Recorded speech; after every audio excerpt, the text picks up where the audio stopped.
I've chosen to take ANC. This morning, all ready to go, are you? Yes, sir. I spot that. I reserved NBC for lunch. Absolutely. Wasn't that always the way in the school? You wanted to have it away. Oh, is this CT? That's the last act is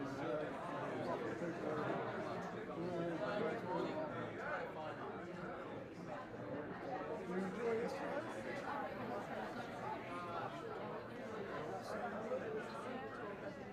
Yes, moderator today. Good morning.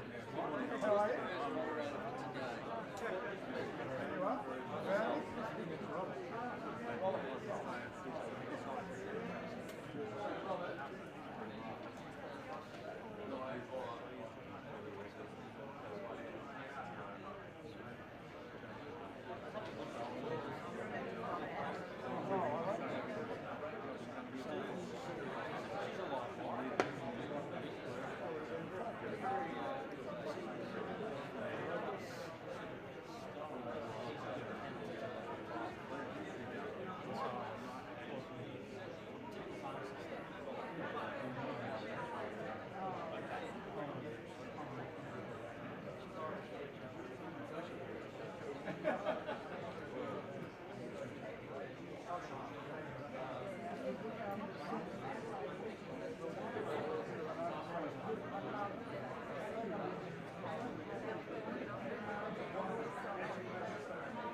I'm reluctant, that's better. I'm reluctant to interrupt you because you're all having such a good time talking. And welcome to day 2 of Southern Frontiers, Myths and Reality. I'm not sure which side of the coin you're in this morning, but I'm definitely in reality. So we've got a really interesting program again today. Pleased with what happened yesterday. It's been a great time for all.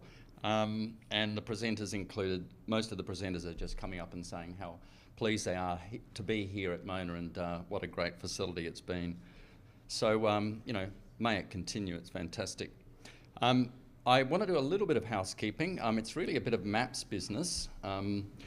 And that is that, as mentioned yesterday, the Society has been doing conferences, published its journal, The Globe each year, and generally creating a space for mapping since the early 1970s. We've reached that point where we need the input of members to decide our next steps. So in coming weeks, we're going to be specific we'll be convening a special general meeting to consider the future direction of the Society. Sounds critical, doesn't it? The ANZMapS exec will be circulating the meeting link in the next few days, and as this will be a voting meeting, it's open to financial members only. So if you'd like to be part of the discussion, Andrew is back there if you want to have a talk. Could you put your hand up, Andrew? Thank you. He may not be able to organise get you financial again today, but if you just leave him your details, he can sort that out at a later date. So if you have any questions about your status, please see him. And today we have 2 off-site presentations, the first coming up in a moment, and everything's set up for that to go. So I'm going to call Robert to the stage to introduce the first of our speakers, Rachel Utting.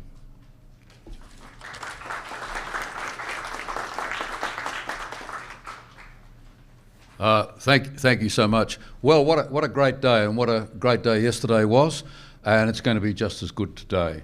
I'm really excited to be asked to chair this session because 2 old friends and 1 new one that I'm about to meet. The first person presenting today is Dr.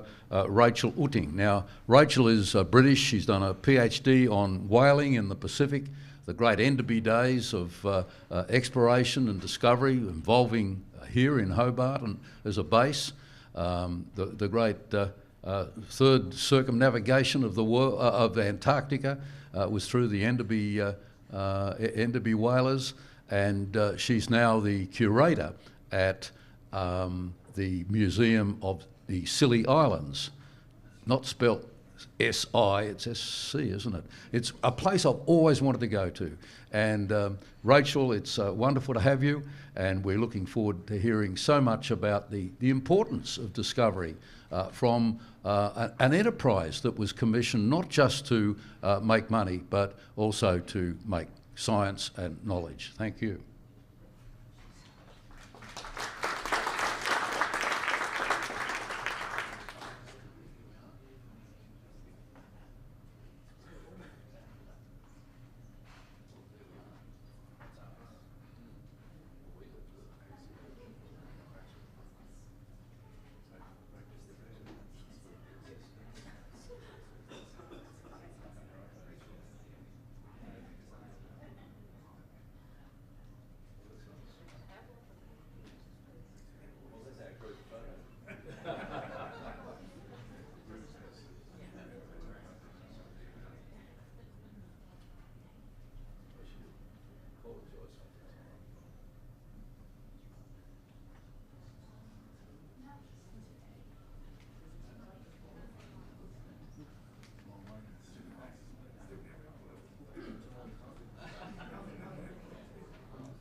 Just to break the silence. I wonder if Rachel's going to talk about John Biscoe. You all know about John Biscoe, the Enderby whaler? I'm filling in time.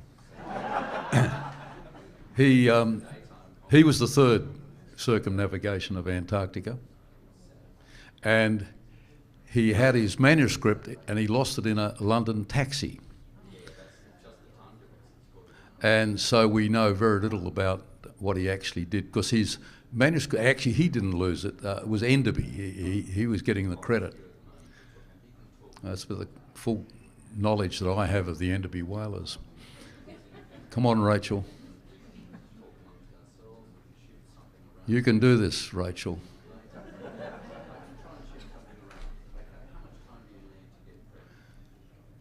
Who's been to the Scilly Islands? How many people?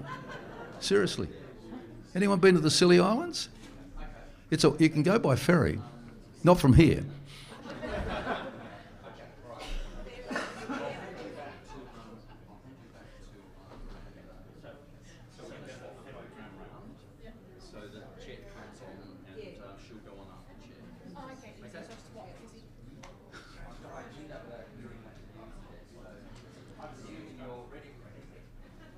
I think we've all got a promise to go to the Scilly Islands, and here we are, disconnected. Yeah, no, we could, Robert, we're going to swap. What? We're swapping a check for Rachel. She, it was a slight time difference problem. It's an enormous pleasure for me to record a sex change that we didn't expect. Rachel's busy waking up at some ungodly hour in the United Kingdom, and so we've swapped around so that Chet, who is the second speaker on our list, and I'm now moving into my old friend territory, so I feel more comfortable. Chet is now living in Toronto, Canada.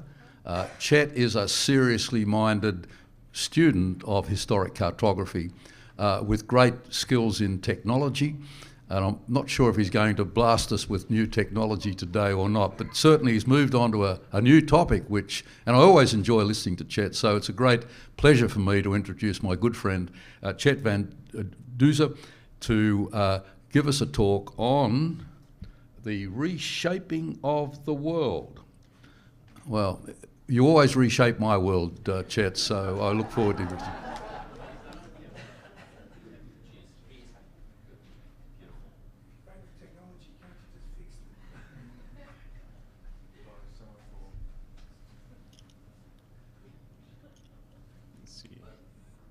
Very good. Well, thank you very much for that kind introduction, Robert. Let me see, is it possible to go backwards? Yes, very good. So I'll be talking about Islamic world maps today, and a factor in the way they were shaped, basically. So we'll jump right in. So we'll begin by looking at a typical Islamic world map. Here it is. It's a manuscript, a map in a manuscript of Al-Idrisi's Book of Pleasant Journeys into Faraway Lands. The work was composed in the 12th century, and this manuscript is substantially later, from 1553. This is the most famous world map of Idrisi. It's the most often reproduced. It's oriented with south at the top. We'll rotate it to make things a little bit easier to follow, and then just to orient ourselves a little bit, here we have the Mediterranean, North Africa, the Nile, the Arabian Peninsula, and the Indian Ocean. And the question I want to address is, what is this huge southeastern extension of Africa? So addressing the conference theme, we have this enormous landmass in the south. Where does that come from? And just to ground ourselves in reality a little bit, so here we have NASA's Blue Marble composite satellite image of the world, so a pretty reasonable representation of reality. And so this peninsula that we saw on Al-Idrisi's map jutting to the east from southern Africa just not a landmass like that. So we're talking about something that doesn't actually exist, just to be clear. So we'll begin trying to figure out where this landmass comes from by looking at Claudius Ptolemy's geography. So Claudius Ptolemy lived in the 2nd century, was active in Alexandria, Egypt, which was culturally Greek, and he believed that the Indian Ocean was enclosed by land. So just to show an imagined portrait of Ptolemy, he was a polymath, a mathematician, geographer, and astronomer, and again lived in the 2nd century. And in his geography, he writes, these seas, and he lists a few seas, are contained by the oikumene, which is to say land. And then he ends his list by saying, likewise, the whole sea around the Sea of India, together with the bays connected to it, besides the Arabian and Persian bays, the Bay of Ganges, and the bay that is specifically called Great, this sea too is contained by land on all sides. And then he continues, hence of the 3 continents, Asia is connected to Africa both by the land strait at Arabia, which also separates the Mediterranean Sea from the Arabian Bay, and by the unknown land that surrounds the Sea of India. So he states twice very clearly that the Indian Ocean is surrounded by land. And he doesn't just state that, but we see that in world maps, in manuscripts and printed editions of his work. So here we have a 15th century Ptolemaic world map. Again, just to orient ourselves, here's the Mediterranean, Africa, the Arabian Peninsula, and the Indian Ocean. And we see that there's a land bridge which runs from southern Africa across the southern, what's become the southern edge of the Indian Ocean, and joins to Southeast Asia. So this is the graphic expression of Ptolemy's text in which he says that the Indian Ocean is enclosed by land. So there is that land bridge. So this idea, Ptolemy's suggestion that the Indian Ocean is enclosed by land, seems like a reasonable explanation of the landmass we see here running along the southern edge of the Indian Ocean. The question I want to address is, could there be other sources for this idea as well? Is Ptolemy's statement that the Indian Ocean is surrounded by land, is that the only explanation of what we're seeing here, of this landmass that runs along the southern edge of the Indian Ocean and almost encloses it, but not quite? So we'll begin to try to look for other sources for this idea by looking at a mappamundi, a world map made in Catalonia, in northern Spain, in the middle of the 15th century. Here it is. It's a bit more than a meter in diameter. I think it's 115 centimeters in diameter. And again, just to orient ourselves a little bit, here's Europe, Asia, the Indian Ocean, Africa, and then we have this huge mythical southern extension of Africa. And there's no text on the map that explains what this is for us. So we'll delve into this map a little bit. So it is a circular map, so it partakes of the mappamundi tradition.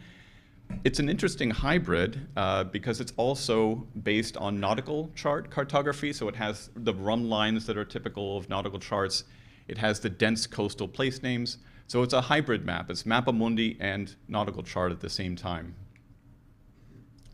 There's another circle on the map, which is the circle of the lands, and the lands are very circular. And it's interesting that that circle is not concentric with the circle of the map.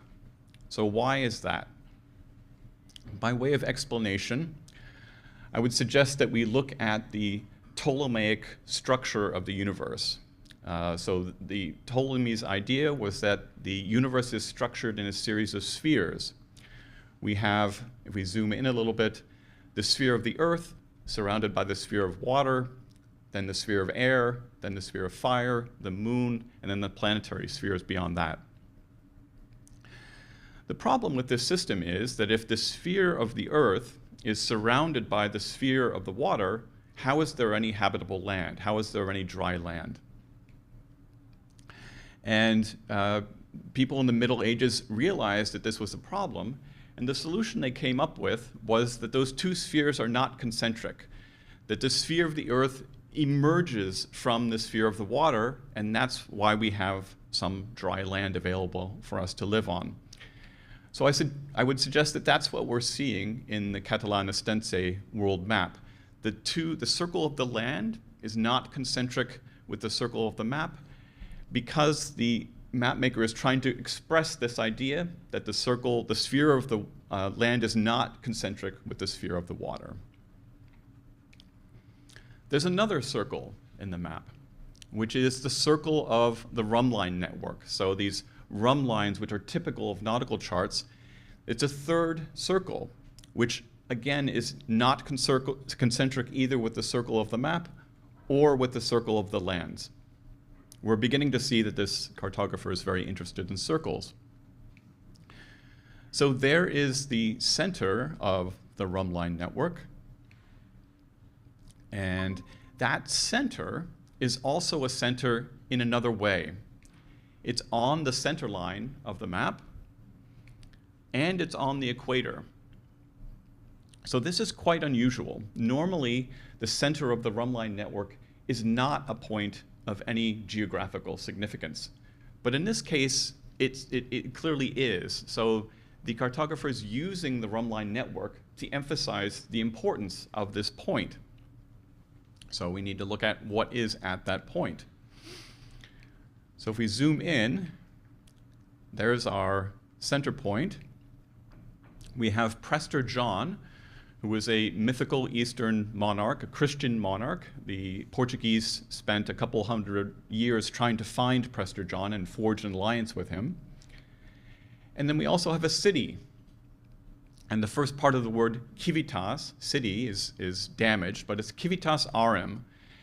And Arem was a mythical city that appears in Islamic coordinate lists of coordinates, list of latitudes and longitudes. And Arem was this city at the center of the world on the equator, equidistant between the eastern and western limits of knowledge. So that's what we have there. So a little bit of Islamic influence in this world map, the placement of this hypothetical or mythical city of Arem at the center of this circle. Since we've seen that this cartographer is interested in circles, let's return to the circle of the lands. And he placed something interesting at the center of the rumline network. What did he place at the center of the circle of lands? So if we zoom in there, we see there's a city exactly at that point, and it's labeled Mecca. There's no text on the map that says that Mecca's at the center of the lands. It's quite interesting. The map was designed for someone, for an audience that would take the time to examine the map's geography and realize that Mecca's placed at the center of the circle of the lands. So it's a very interesting element of the religious geography of the map. We zoom back out, and we think about what is this huge extension of Africa after all. We see that there's a certain symmetry in the map. So we have this enormous lobe in the north consisting of Europe and Asia, and then this huge lobe in the south, which is this mythical extension of Africa. Both parts are joined to Africa by an isthmus, increasing the symmetry, I would suggest. And it seems that the entire function of that southern extension of Africa is to generate the symmetry that places Mecca at the center of the circle of lands. So the question is, does this southeastern extension of Africa on Islamic world maps serve the same purpose, that is, the purpose of locating Mecca at the center of the circle of lands, at the center of the world? If so, does it have this function consistently? And is this characteristic something that Islamic cartographers discuss? So a few words about Mecca. So here we have a diagram, if you will, or an image of Mecca with the great mosque and the holy stone building of the Kaaba, covered with a black silk cloth, the kiswa. And we zoom in and just mention that this was and is the holiest site in the Islamic world, a center for pilgrimage, and the point towards which one must face from anywhere in the world in order to pray. So it is the center of the Islamic world. And as early as the 9th century, the Abbasid geographer Ibn Khordadbeh described an Islamic world centered on Mecca, with its various regions divided into 4 sections defined by their direction from Mecca. Later geographers proposed schemes with larger numbers of sectors, but still centered on Mecca. So here we have one of those diagrams from a manuscript created in 1582. And if we zoom in, we see the Kaaba, which is to say Mecca, surrounded by these 11 segments, and each of those segments lists the most important countries and cities in different parts of the Islamic world in those respective directions, again with Mecca and the Kaaba at the center. Beginning in the 15th century, there were cartographic instruments designed specifically for finding the direction to Mecca from any point on the earth. So again, emphasizing the centrality of Mecca in Islamic thought. At the same time, I'll quote this couple sentences from Adam Silverstein, there was no consensus among Muslim authors as to the location of the omphalos, which means the belly button, though the concept itself was universally known, and the widespread use of the term Surat al-Ard, the navel of the earth, indicates that it is specifically with the Hellenistic concept that Muslim geographers were dealing. There were Muslim geographers who adhered to a theoretical omphalos, again, belly button, in their works, but in practice behaved as though another location was the center of the earth. It is often the case that Muslim geographers declared a place in Iraq to be the omphalos, but then went on to describe the roots of the world as beginning in Arabia. So I have not found any Islamic author who offers an explanation or description of this southeastern extension of Africa, much less alleging that its presence sort of helps put Mecca at the center of the world. As on the Catalan-Estense world map, the mythical southern landmass does have the effect of placing Mecca at the center of the world. But this connection and geographical effect was entirely implicit and was never commented on. And so the question is, how consistently did Islamic geographers understand this? And the answer is that some Islamic cartographers seem to have understood the relationship quite clearly and placed Mecca precisely at the center of their world maps, while others do not. So we'll now look at a few examples of those world maps. And we'll begin with some that do seem to understand that relationship, which is to say, do place Mecca and the Kaaba right at the center of their maps. So this is a world map in Ibn Hakal's Book of the Image of the World, dated 1086. This is one of the earliest elaborate Islamic world maps that survives. And we will rotate to put north at the top. So here we have the Mediterranean, the Nile, the Arabian Peninsula, and the center point of the map is precisely in the western part of the Arabian Peninsula, which is to say, at Mecca. We'll look at a couple other examples. This is a world map in the style of Al-Wardi in a manuscript from the middle of the 15th century. Again, we'll rotate to put north at the top. So we have the Mediterranean, the Nile, the Arabian Peninsula, and the center point of the map is, again, precisely in the western part of the Arabian Peninsula. World map in Al-Ishtakri's translations of the Book of Roots and Realms from the first half of the 16th century. This is a really interesting and dramatic world map, and quite different from a number of the others we'll see. So again, we'll put north at the top. Here's the Mediterranean and the Indian Ocean, and the map seems to suggest a sort of symmetry between the Mediterranean and the Indian Ocean. So we have the northern lands, Europe and Asia, the southern lands, Africa, with this extension to the east. The Arabian Peninsula is in the center, and Mecca is a circle right in the precise center of the map. So a very clear example. As it happens, Nadja Danilenko has pointed out that this is the only copy in the manuscript tradition of al-Ashtakri's Book of the Roots and Realms that places Mecca at the center of the world.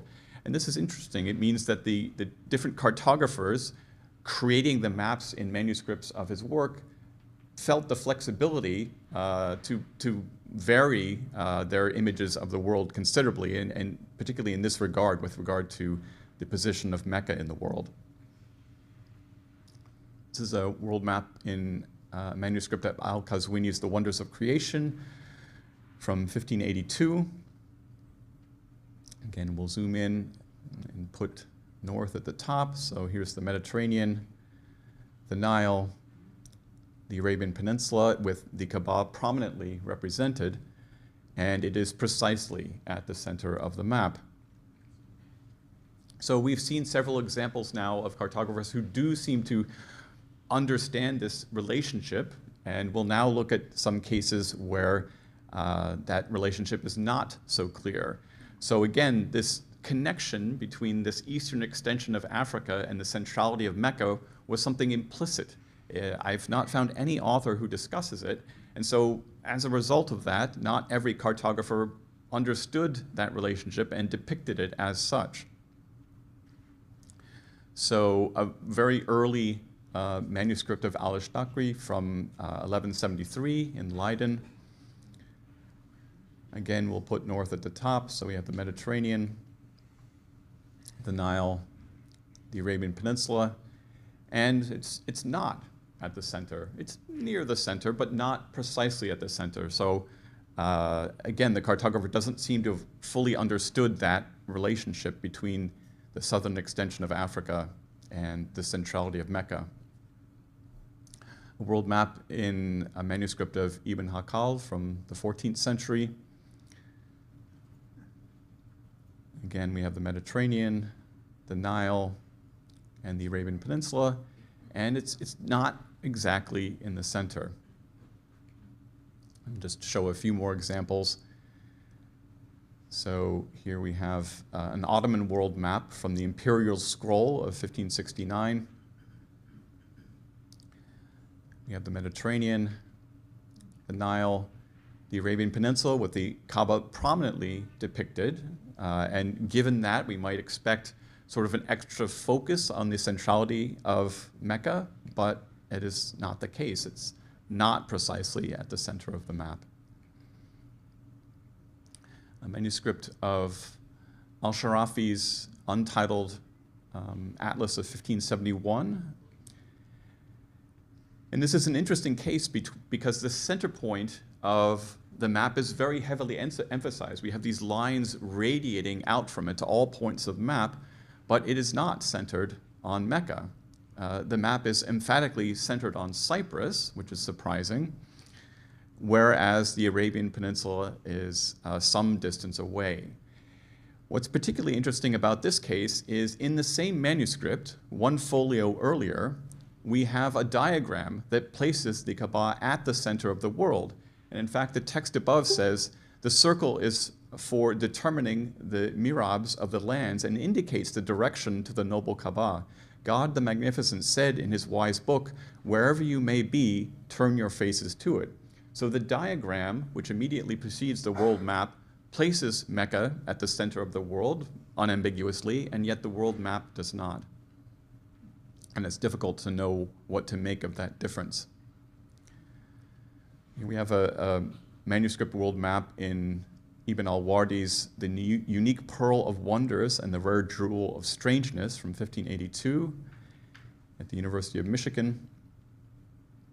So we have the Mediterranean, the Nile, the Arabian Peninsula, and again, it's not really at the center of the world, despite this southeastern extension of Africa, which basically pushes it close to the center of the world, but in this case, the cartographer did not understand that relationship.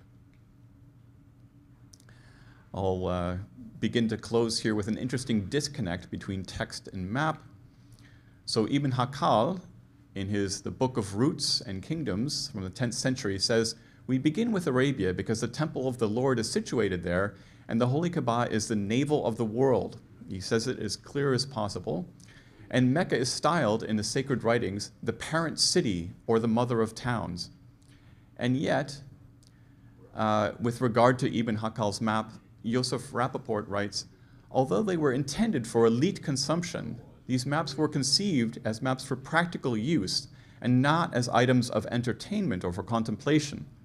The earlier medieval copies of the works of these three geographers carry little decoration, nor do these maps convey a theological message about salvation. Mecca is foregrounded, but hardly at the center of the world. So while the text, Ibn Hakal's text, places Mecca at the center of the world, his maps do not." So here we have a world map in the style of Ibn Hakal from a 14th century manuscript in the top copy. So here we have the Mediterranean, Africa, the Arabian Peninsula, and here is the Kaaba. And it's quite some distance from the center point of the map, and in particular, while it's close to being at the center west to east, it's quite some distance from the center north to south. So just to conclude, Ptolemy's land bridge joining southern Africa and southern Asia that enclosed the Indian Ocean was partly adopted by Islamic cartographers, no doubt largely out of respect for Ptolemy. So we can imagine that Ptolemy's land bridge was an important element in the origin of this southeastern extension of Africa. But it was implicitly co-opted as an element of religious geography to place Mecca at the center of the world. So having borrowed this idea of this southern landmass from Ptolemy, it was basically elaborated as a way to place Mecca at the center of the world. And as we've seen, some cartographers understood this well, and others less so. Thank you very much.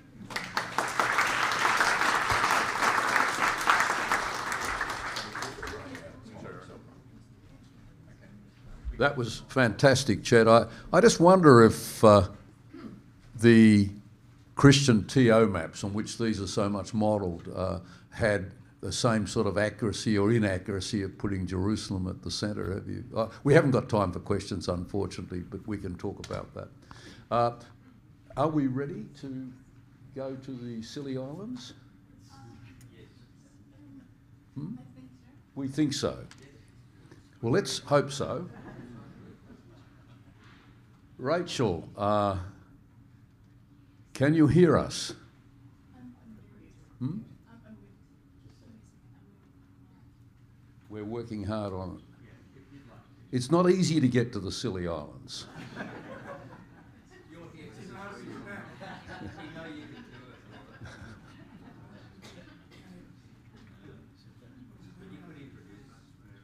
Well, I'm very interested in whaling ships.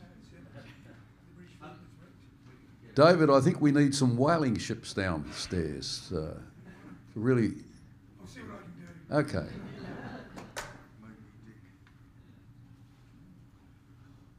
You know, the Scilly Islands is where the British fleet was wrecked in 1707. You know, Yeah. his name was Disley Shovel.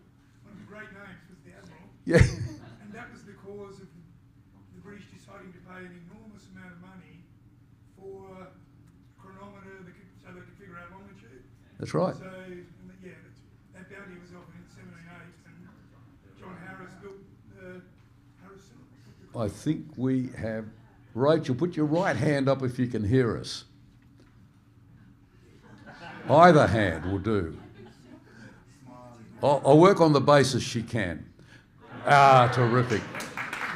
They're a little left-handed in America, in the United States. Ladies and gentlemen, it's a terrific pleasure for me to introduce Rachel Utting to you. Rachel is British. She has a PhD on whaling in the Pacific Islands. The Enderby Company, I hope we hear about. And she's going to talk about the role of whaling ships in identifying important geographic locations. So, Rachel, thank you very, very much, and thank you for staying up a little later than most of us would. Thank you very much. Could you just let me know that you can hear me okay? Yes, we can. Okay, that's great. There's a little bit of a repeat, but we'll try and ignore that. I apologise for the slight technical delay this morning. That was entirely my fault. So I will crack on with my presentation. I'm going to try and screen share a PowerPoint. So let's see if we can bring this up. Share a window. Let's try that. No, let's not do that.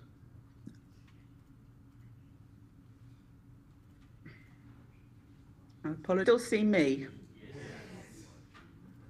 Okay, in that case, I think we'll just crack on with the presentation.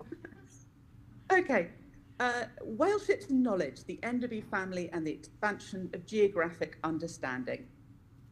This paper discusses the ways in which whale ship owners contributed to the expansion of geographic knowledge through their whaling businesses.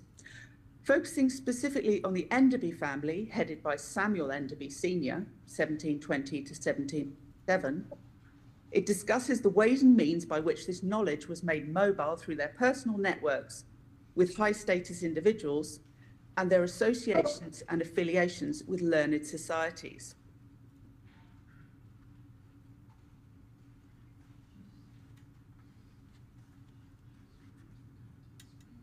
Sorry, there's a slight technical issue here.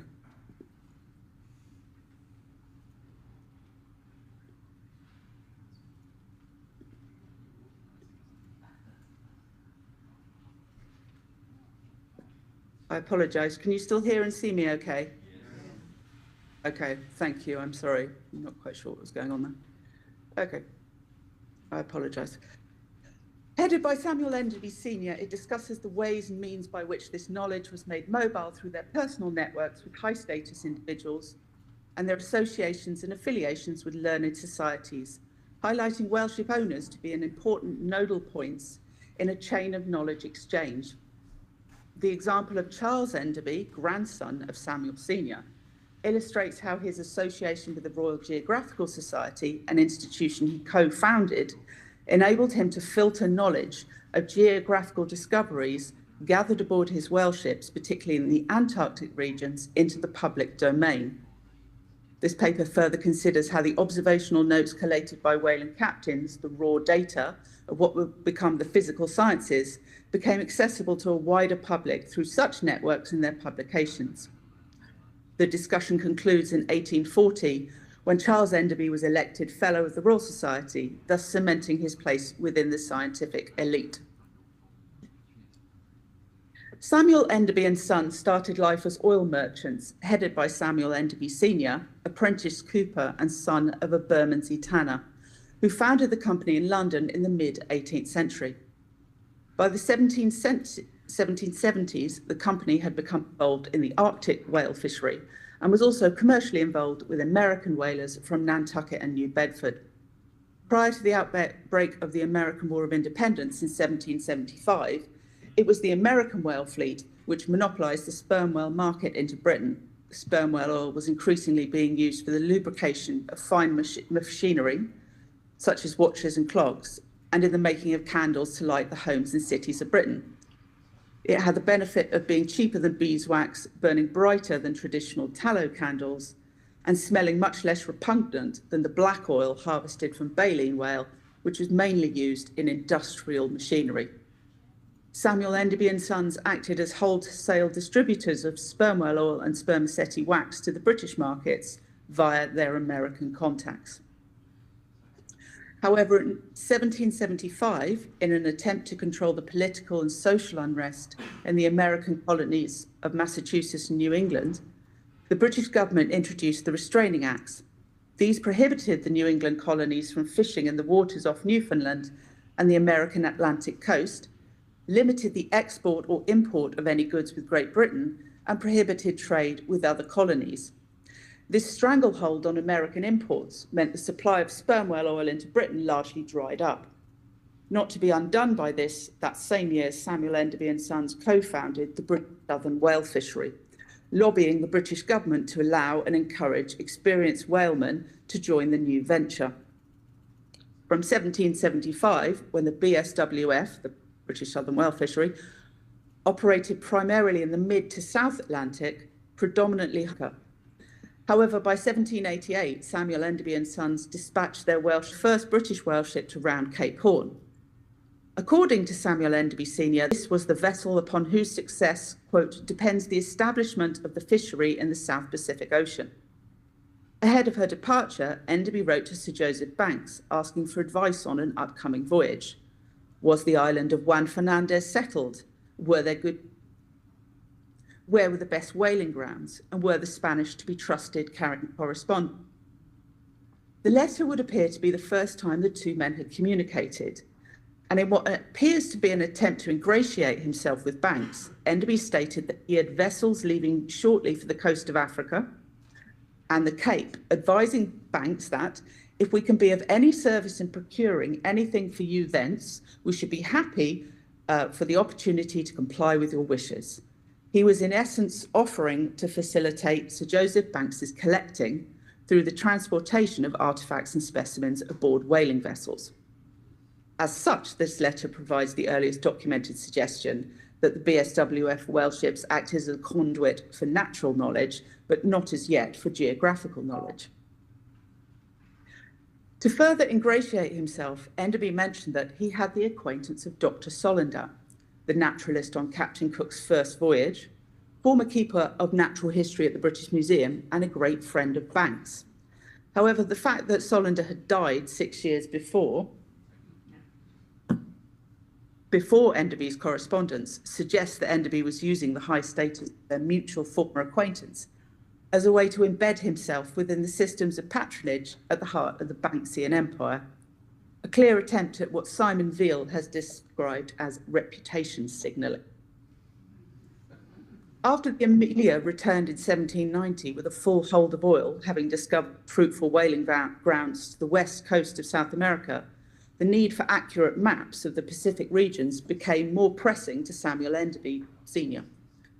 Despite the significant discoveries of the preceding decades, knowledge of the Pacific coastlines was still scant in the late 18th century. Consequently, it was under the guidance of Samuel Sr. that Captain James Colnett was dispatched in 1792 in the sloop Rattler, formerly the HMS Rattler, under instructions to search for safe anchorages and ports for the British whaling fleet in the Southern Pacific. Unusually, this was a joint venture between the whaling business and the Admiralty, indicating that the Enderbys had either significant powers of persuasion or political sway. Colnett's success is evidenced in the form of a detailed survey of the northwest coast of South America and the Galapagos Island, including the naming of Chatham and Hood Islands. However, his failings as a whaleman were highlighted by the capture of only 4 whales, resulting in an enormous financial loss for the House of Enderby. Colnett's narratives and charts, published in 1798, were instrumental in opening up the Pacific to the whale fishery, but also to wider commercial opportunities.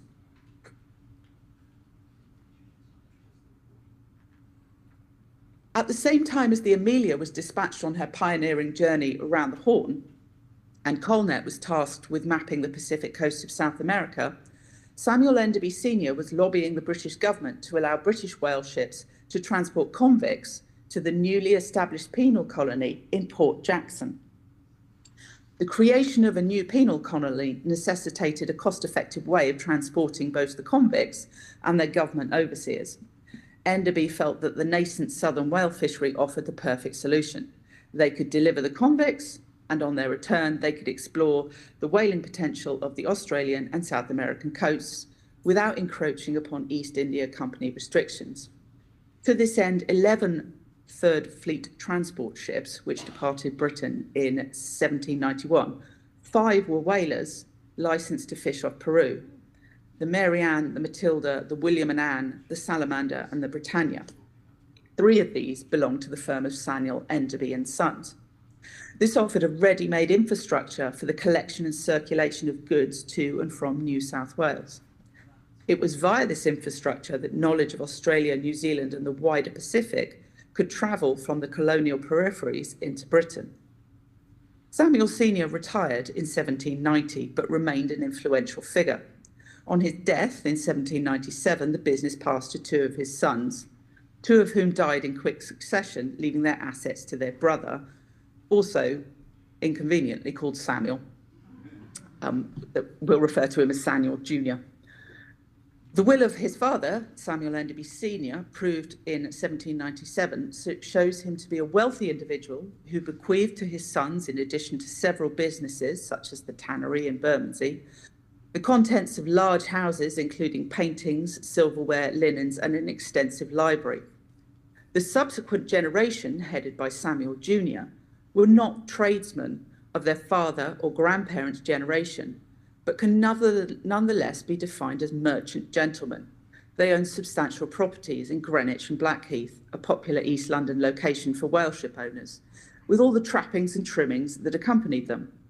As Barbara Ludlow points out, for Samuel Jr. and his siblings, quote, "When business was good, the down-to-earth job of dealing in whale oil, blubber and skins was acceptable, but it did not equate with being a gentleman. Charles, Samuel and George had become part of Greenwich and Blackheath society. They were commissioners of the land and assessed taxes and trustees of the New Cross Turnpike Road. George was a vice president of the Greenwich and Lewisham Savings Bank and had social aspirations." The Enderbys did not dirty their hands with the actual business of whaling, nor, as far as can be ascertained, did they explore, adventure or map themselves. This was the business of other actors, namely the captains of their whaling fleets. From the early years of their whaling business, the Enderbys had always encouraged their captains to be alert to new geographical discoveries, particularly those which would benefit the company. Hence Colnett's survey of the Galapagos Islands on board the Rattler, or Captain George Quested's report on the whaling grounds around New Zealand. In 1806, Abraham Bristow, master of the Enderby-owned whale ship Ocean, discovered the Auckland Isles, some 200 miles south of New Zealand, returning the following year to claim possession for the Crown and undertake brief surveying sorties.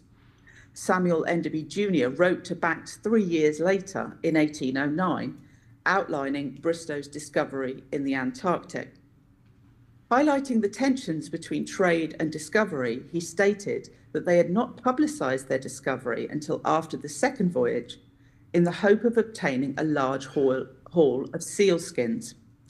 Enderby wrote, "We thought we were fully entitled to the exclusive advantage of our discovery for one voyage, and I trust this may serve as an apology for not disclosing it sooner." He added that as soon as Bristow submitted charts of the islands to Enderby, he would deliver them to Banks, therefore firmly situated himself as the conduit for this new geographical knowledge. Bristow had named the group Auckland after Lord Auckland, one of his father's friends, and another of the islands he called Enderby Island after his employer. The naming of islands after an aristocratic acquaintance or patron was a common enough occurrence, but the naming of geographical discoveries after a merchant vessel's owner extended this patronage system further. These owners usually came from the middle-class sphere of society rather than being elite governing individuals.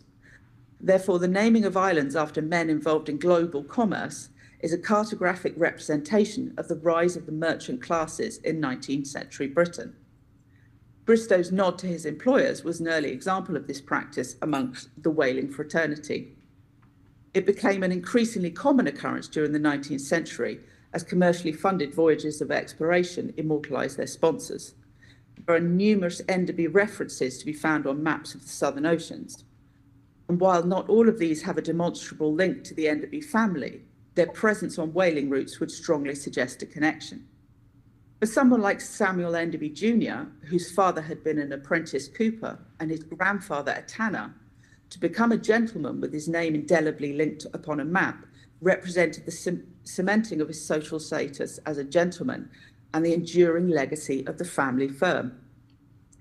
This very brief introduction into the founding members of the Enderby family situates them within the mercantile and terrestrial activities of the late 18th century London, but also operating at the edges of the known world via their whaling vessels. After the death of Samuel Jr. in 1829, the business went to his three sons, Charles, Henry, and George, and the company was renamed Enderby Brothers, with Charles as the senior partner. The following section of this paper considers geographical discoveries made by Enderby whaleship captains, and specifically Charles Enderby's later use of the Royal Geographical Society as a means to promote such discoveries, while situating himself very much as the gentleman of science. According to A.G.E. Jones, neither Bristow nor Enderby had reported the discovery of the Auckland Isles in 1806 to the Hydrographic Department of the Admiralty. This suggests that Banks was the key figure in distributing, or not distributing, Enderby's new knowledge of the Antarctic regions. However, many years later, Charles Enderby, then head of the family business, shared details of Bristow's journal entry regarding the discovery with Sir James Clark Ross, Royal Navy, in advance of his 1839 voyage to the Southern Oceans in the Erebus and the Terror to conduct a series of magnetic observations in the Southern Hemisphere and attempt to reach the South Magnetic Pole. Both men were fellows of the recently formed Royal Geographical Society, of which Enderby was a founding member. The RGS was founded in 1830 with the aim of the promotion and diffusion of that most important and entertaining branch of knowledge, geography. According to Felix Driver, from the moment of its inception, the RGS was a hybrid institution seeking simultaneously to acquire the status of a scientific society and also to provide a public forum for the celebration of the new age of exploration. As a founding fellow, Charles was situating himself and the family business at the forefront of this new age of exploration.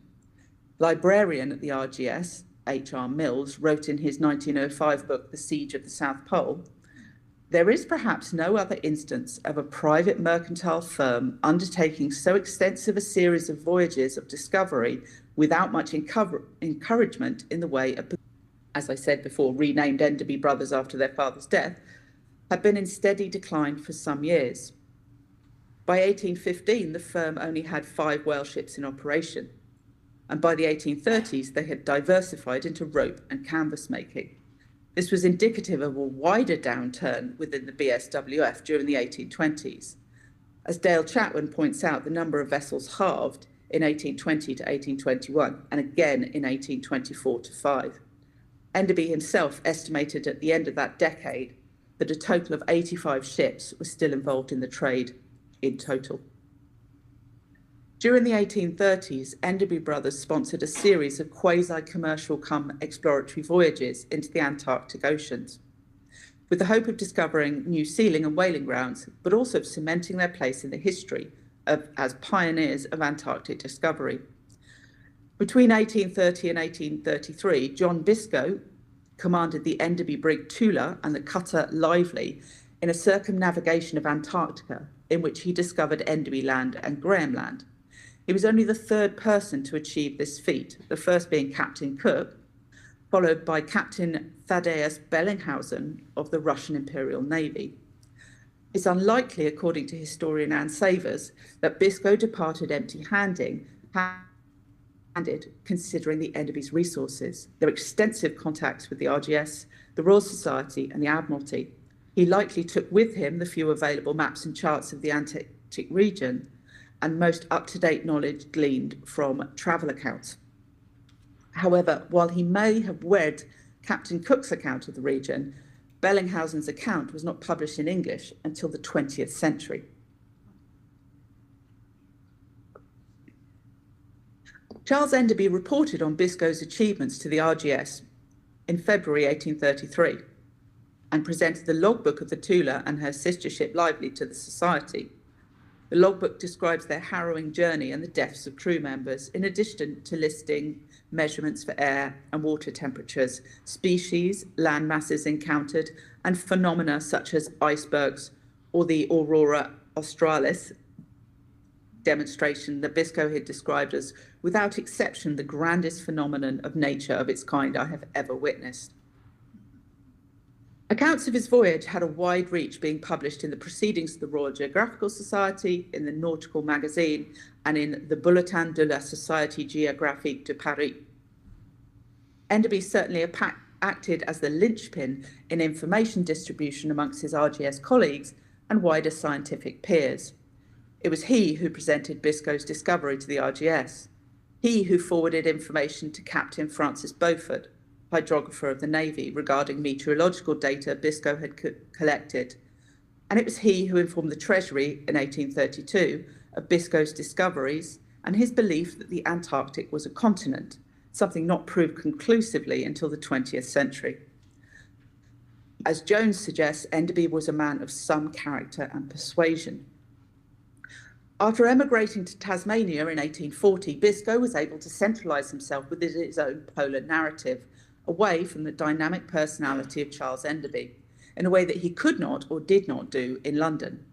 Hobart had become an important centre for the study of magnetic variation, and there Biscoe was able to meet and discuss with some of the premier scientific sailors of the day, such as John Weddell, Commodore Charles Wilkes, Jules Sébastien César, Dumont d'Urville, and Sir John Franklin. Despite receiving the Premier Medal of the Royal Geographical Society for his exploration work, only the second ever awarded, Biscoe received no monetary reward. After his death in 1842, on the return voyage to London, at least one of his children appears on the register of the London Orphan Asylum. Charles Enderby put his name to the Orphan Asylum application for 7-year-old James Walter Biscoe, as did several Royal Society luminaries, including Roderick Murchison and Edward Sabine. While they may well have been doing their utmost to offer support to Biscoe's destitute family, there is a certain painful irony that these same men had backed Enderby's election to the Royal Society only a few years before, partially off the back of Biscoe's success. Enderby's nomination by Murchison, Sabine and Beaufort was based on his, quote, profound knowledge of geographical discovery in the Antarctic regions.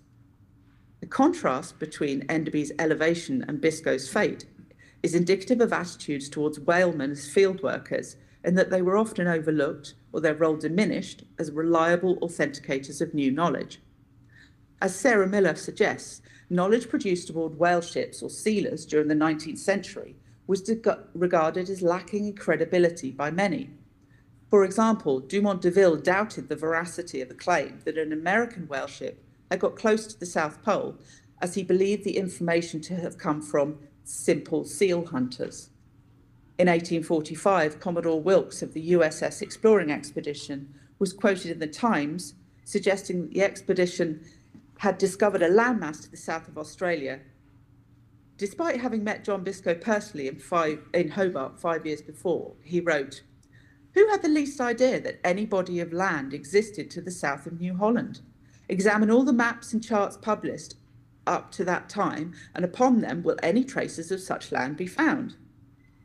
They will not, and for the very best of reasons, none was known or ever suspected to exist." The Spectator acerbically responded, identifying the Enderbys as discoverers and Bellany and Biscoe as their agents.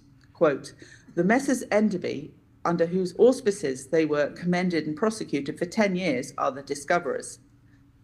Bellany was their agent and only followed out what their other agent, Biscoe, had so ably begun. D'Urville and Wilkes, like Bellany, only followed out the discoveries of Biscoe.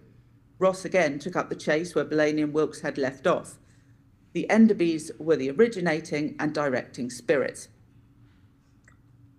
Prior to his death, Biscoe had been re-enlisted by Enderby Brothers to undertake a further voyage, but withdrew his services to be replaced by William Lyle, a successful whaling captain from Newbiggin in the north of England. As it turns out, this voyage ended in financial disaster and was aborted midway, and therefore does not feature in Charles Enderby's resume of sponsored exhibitions. William Lyle remained in the employ of Enderby Brothers, captaining their only remaining vessel, albeit a very impressive purpose-built whaling ship named after their grandfather, the Samuel Enderby. By 1834, Charles Enderby was diversifying away from whaling and become a director of an anti-dry rot company. As prosaic as this may sound, he was aligning his business interests with new pioneering technologies and using the company's only remaining whale ship as a floating experiment. The Samuel Enderby was treated with new patented kyanizing dry rot prevention process, which had attracted serious interest from the Admiralty and men of science alike. In order to assess how the kyanizing process affected the Samuel Enderby, Enderby requested that on completion of her maiden voyage, Lyle report upon the following aspects: sailing and trim of the ship, health of the crew during the voyage, effect of the process on the bilge water, state of the timbers and masts, state of the sails and riggings, effects on the metal bolts by the prepared timber. On her return, the hull of the vessel was minutely inspected by the surveyor of shipping and architect and surveyor William Inward. Samples of the bilge water, sail, copper and iron bolts were sent to the Royal Institution by investigation by chemist Michael Faraday, who subsequently issued a report, in addition to proposing Enderby for membership of the Royal Institution. Enderby was duly elected on the 2nd of June 1834. The results of Lyle's finding informed a lecture delivered to the Institute of British Architects by Dr. Robert Dickinson. Dickinson was a fellow of the Linnean Society, of which Enderby was also a member, having been elected in 1833. Further Enderby-sponsored voyages took place between 1838 and 1839. John Bellamy captained the Eliza Scott, and Thomas Freeman the smaller Sabrina on a voyage to the Antarctic, discovering the Bellany Islands at the entrance to the Ross Sea, as it was to become known. Together with Sabrina Land, part of the coast of Antarctica. According to Jones, both the limited stock of whaling equipment, in addition to the meteorological equipment on board, suggests that the emphasis of the voyage was one of exploration rather than of commercial gain. Bellany undertook to measure the height of the mountain on West Cape, New Zealand, make barometrical observations for hydrographer Captain John Washington, and to take measurements of magnetic variation. Enderby again communicated the discoveries of his captains to the Royal Geographical Society on Bellany's return in 1839. However, he did not donate Bellany's journal, the logbook, written aboard the Eliza Scott, until 1858. The successful discoveries made by Bellany were communicated directly to Captain James Clark Ross prior to his departure to Antarctica in the Terror and the Rebus, in what would become known as the Ross Expedition, by hydrographer of the Navy, Francis Beaufort. However, comments Beaufort made in a letter to Ross, referring to the supposed land identified by Bellany, suggest he felt that not all the new information could be relied upon. When Ross departed, just days after Bellany's return, he left with a chart and notes from Bellany's logbook, in addition to the information Enderby had given him regarding Bristow's discovery of the Auckland Islands in 1806. In response to Bellany's information, Ross adapted his course in opposition to his Admiralty instructions, which were to proceed directly to the south of Van Diemen's Land. Following Bellany's track, Ross managed to penetrate the pack ice and enter the Ross Sea. Therefore, as the Spectator newspaper reported, Ross built on the discoveries of Bellany, who built on the discoveries of Biscoe, reinforcing the credibility of their original observations. To conclude, by the 1830s, Charles Enderby was operating in a range of overlapping and interconnected social networks, corresponding with explorers such as James Clark Ross, scientists like Faraday, inventors such as Charles Wheatstone, pioneer of the electric telegraph, a project with which Enderby was involved in the supplying of cable. Botanists like Alma Burke Lambert, who seconded his election to the Linnaean Society, and Admiralty hydrographers like Beaufort, a fellow founder of the RGS. Among these communities, Enderby was positioning himself as a man of enterprise and entrepreneurship, but also as a man of science. There is in fact no mention of whaling on his recommendation for fellowship of the Linnaean Society in 1833, or of the Royal Society in 1841. He's listed variously as merchant, student of natural history, and promoter of geographical discoveries in the Antarctic regions. On his proposal for election to the Linnaean Society, Enderby was described as a gentleman much attached to the study of natural history. Lambert had been a founding member of the Linnaean Society, having been elected to the Royal Society in 1791, and was a close associate of Sir Joseph Banks. His early work had focused on the botany of New South Wales, particularly the pines of Australia, and he had benefited from access to Banks' herbarium, but also from information gathered aboard Enderby vessels. It is from a farewell dinner held for Charles Enderby in the London Tavern prior to his departure to the Auckland Islands in 1849 that we gain the strongest sense of the overlapping networks with which he moved.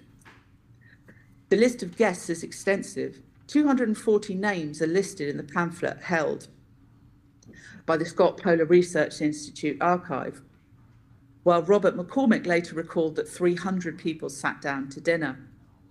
Hudson's Bay Company, Professor Airy, Astronomer Royal, and members of the Royal Navy, Royal Artillery, Fellows of the Royal Society, the Royal Astronomical Society, the Royal Geographical Society, the Heraldry Society, the Linnaean Society, and the Zoological Society.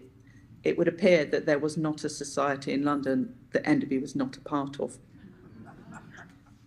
Whilst Charles Enderby's star rose in the sphere of science, the Southern Whale Fishery Company ended in disaster in 1852. The firm of Enderby Brothers was finally wound up in 1854, having suffered severe financial hardship due to multiple factors. Its heavy investment in voyages of discovery with little financial return, the steady decline of whaling stocks, a devastating fire which had previously destroyed much of their property in Greenwich in 1841. Charles Enderby himself died in relative poverty in 1876. Enderby's family association with Sir Joseph Banks, who distributed the goods and information brought back from the Antipodes on Enderby whale ships, including knowledge of unknown places, animals, plants, peoples, helped in a small way to shape the pattern of global circulation of knowledge during the late 18th and 19th century. The dawning century brought an explosion of new societies, organisations and publications through which whaler knowledge could be distributed. After 1830, using his association with the RGS, Charles Enderby had managed to cement himself as a man at the centre of Antarctic discovery whilst remaining in London.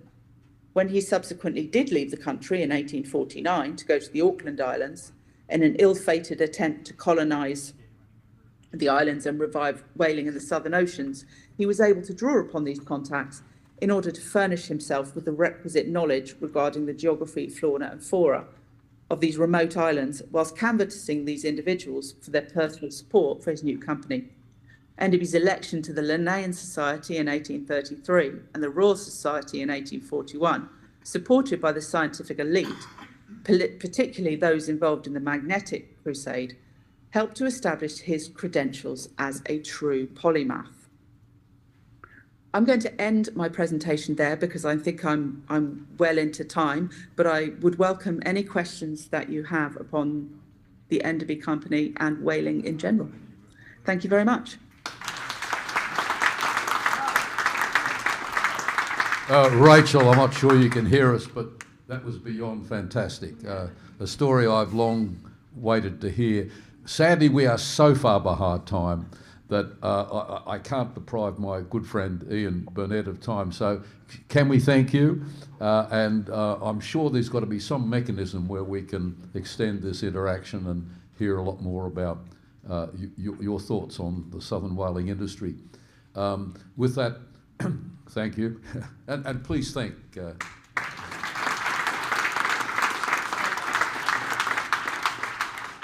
we must move on, and it's an enormous pleasure for me to introduce yet another very good friend, Ian Burnett.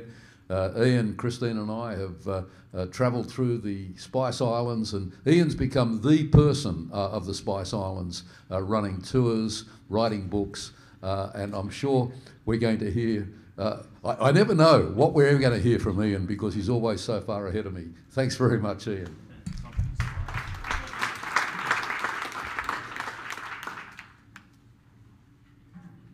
Thanks, Robert. I think I've got 10 minutes. 11, okay. Are we ready? There we go. Search for mythical Terra Australis. I'll get the next slide. So we're all familiar with this map from Abraham Ortelius, 1570. And of course it shows the Terra Australis non dum cognita, or the unknown Southland. And as you would all know, that's just a reason that would allow the Greek philosophers to understand how the Earth would happily keep spinning on its axis. But as it says there, the unknown Southland. So this was a golden seal of the Inca Empire. So this gentleman, Gamboa, Pedro Sarmiento de Gamboa, a Spanish soldier and navigator, arrived in Peru in the 1550s, and he developed this theory that the Incas were a rich society but were not indigenous to South America, and that they came from a land to the west, possibly the undiscovered Terra Australis. So if this was true, then all the Peruvian gold must be located somewhere out there in the vastness of the Pacific Ocean. So we now have a race to find all this gold. The 1567 expedition by Mendana sailed across the Pacific until they reached what they optimistically named the Solomon Islands. In other words, the source of King Solomon's gold. There we have the Queen of Sheba visiting King Solomon and some of the gold in the background. A wonderful painting that's in the Art Gallery of New South Wales. Next time you're there, please go and have a look. So another example of Ortelius's maps, this time 1592. So it shows the, again, the Terra Australis whatever it was, non-detector. This time with Magellan's ship sailing across the Pacific Ocean after it had passed through and discovered the Straits of Magellan. And if I can get the spotlight to work, there we go. So there's the Solomon Islands, where all the gold was, but was never there. So Mendana went back unfulfilled. Now there's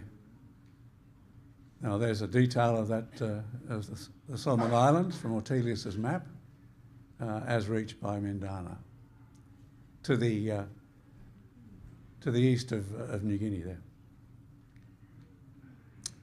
So the next voyage was by Quiros. Quiros was with Mendana, went back to Spain and wanted to launch another expedition. Apparently the king was not very enthusiastic about spending Spanish money on more expeditions.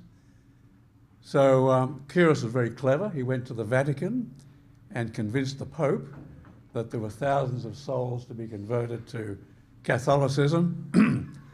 He probably didn't mention the gold. So anyway, this shows, this is a map that, the Spanish map has vanished into the Spanish archives, or Quiros's map, or Torres's map has vanished. But this is another map that's in the French archives. Sorry? That's it, you got it? Here it is. So here we've got Espiritu Santo, the Solomon Islands, and of course Papua, and the Torres Strait. So Quiros said, I take possession of all this region of the south, as far as the pole, which from this time shall be called Australia dell'Espirito Santo, with all its dependencies and belongings, and this forever, so as right to exist in the name of King Don Philip III. So it was named Australia in reference to the king's Austrian dependencies or properties there. So we'll just go on to the next slide because I don't have a lot of time.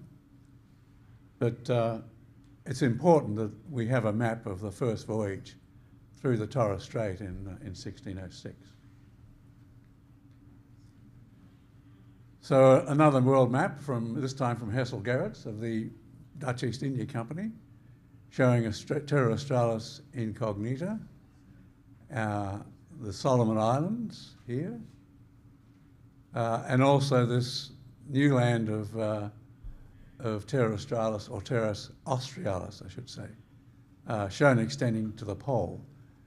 So we have a little bit more about Terra Australis and its dimensions as understood, at least at that time, by both the Dutch and the Spanish. So yes, a closer look at that map and the extent of Australia del Espirito Santo. So next we have the voyage of the Andracht. So this brings about Simon Lemaire, who was one of the directors of the Dutch East India Company and was one of its largest shareholders, who was removed as a director for financial malfeasance, it was, I think, kept very quiet, but apparently he had hold enough stock to manipulate the stock up and down for his own purposes. But so he was not happy with the Dutch East India Company, and he wanted to break their monopoly, which extended from the Cape of Good Hope all the way to the Straits of Magellan. And he realised he could do this by steering around Terra del Fuego, because Francis Drake had laid the clue that when he was drifted south or forced south by a storm, he only saw ocean south of Terra del Fuego. So he sent his son and William Shooton to try and navigate around Terra del Fuego. And this map shows the voyage across the Pacific subsequently, without any discoveries of new land. But we'll go to the map around Terra del Fuego. I should explain there. So the seamen on board weren't told where they were going. It was a secret. So according to Shooton, we declared to our steersmen, assistants and officers that we mean to sail to Terra Australis, and they read out the memorandum from Quiros. So the seamen knew the stories of the undiscovered southern continent, the riches of King Solomon's gold, and they soon contracted gold fever and named the expedition the Gold Finders. But as you can see from that map, there was really no new land except a few islands discovered, and certainly no gold. So that's the map of the voyage of the Andracht around Cape Horn. So we've got the Magellan Straits, and then this new voyage around Cape Horn. Cape Horn being the home port of Shooton and Lemaire. So it was named, that's why it was named Cape Horn. But the significance for us is Staten Island, Staten Land here. So we'll show on the next map, I hope, but Staten Land has significance. All right. So I'll just see what's on the, no, so we have to go back. All right, so what the Staten Land was linked into Ortelius's map that went all across the Southern Ocean towards what would ultimately be New Zealand. So this is Tasman's voyage, 1642. So it was obviously not sent to discover more of Australia. It was sent to discover more of the fertile and rich regions south of the equator and the clear proofs of gold and silver bearing provinces of Peru, Chile and other places. So this is the quote from Anthony Van Diemen when commissioning this voyage into the Pacific Ocean. You can see New Zealand on that map, and we'll show it on the next map. So there it is, chart of Abel Tasman, New Zealand, or Starten Land. So it was originally called Starten Land, so it was an extension of the same Starten Land off Terra del Fuego, all across the Southern Ocean. So Tasman would have been excited that he had discovered the west coast of Starten Land and all this gold that was there. Unfortunately, the Maoris valued their gold, or which they had or didn't have, and managed to murder, 4 of his seamen. So that wasn't a good start. And ultimately it was renamed New Zealand after the Starten Land of Terra del Fuego was found to actually be an island by, I think it was Hendrik Brewer, who circumnavigated it. So there's the murders at Murderers Bay, 1642, which wasn't a good sign that Tasman or the VOC could colonise New Zealand. So the passage along Staten Island, which we've talked about previously, and of course the entrance to the passage between the two islands, which was not charted by Tasman and others. So near Cape Horn, but Brewer's circumnavigation of the island in 1643 disproved this connection, and the land was subsequently renamed New Zealand by the VOC cartographer John Blau. So here we have James Cook's chart of New Zealand. So again, Cook thought, well, now I've discovered the east coast of Terra Australis, which probably linked to Tasman's west coast. But unfortunately, after circumnavigating both North and South Islands, the idea that this was the great South land they had been sent to discover disappeared. Banks, in his journal, says, Cook proved the total demolition of our aerial fabric, called a continent, and now the southern continent seems more myth than reality. So they went home without any gold. So we're getting close to the end. So James Cook's second expedition in the Resolution, as you can see here, traversed across most of the Southern Ocean without finding any Terra Australis or the Great South Land that would, of course, become Antarctica. So there we go. Have I finished on time? Can you go to morning tea? Thank you. And I don't move. I think that because as a special prize, we should have one question from someone who contracted his excellent presentation into half the time. So can we have one quick question? Yes. I actually have a question for the chair. Am I allowed to do that?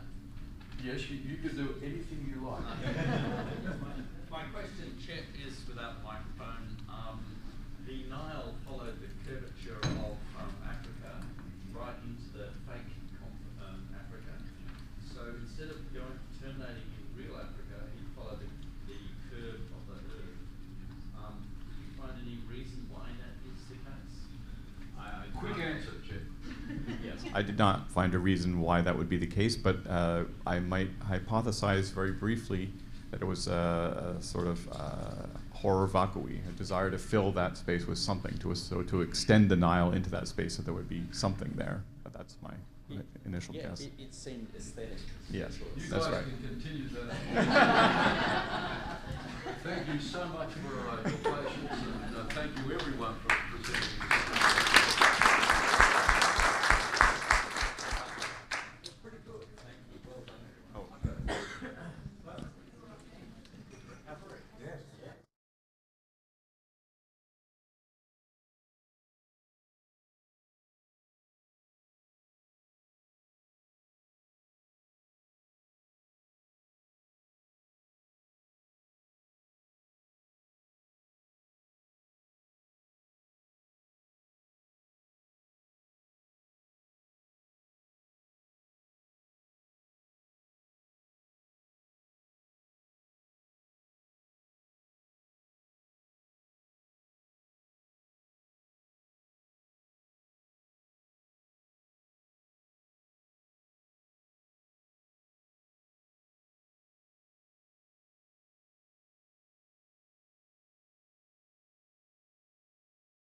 delicious pastries, very crisp, nicely laminated.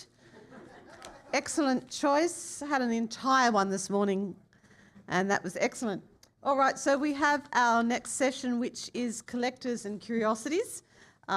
Collectors, of course, incredibly important for retaining all of the maps and looking after them and discovering them so that researchers can work on them in the future.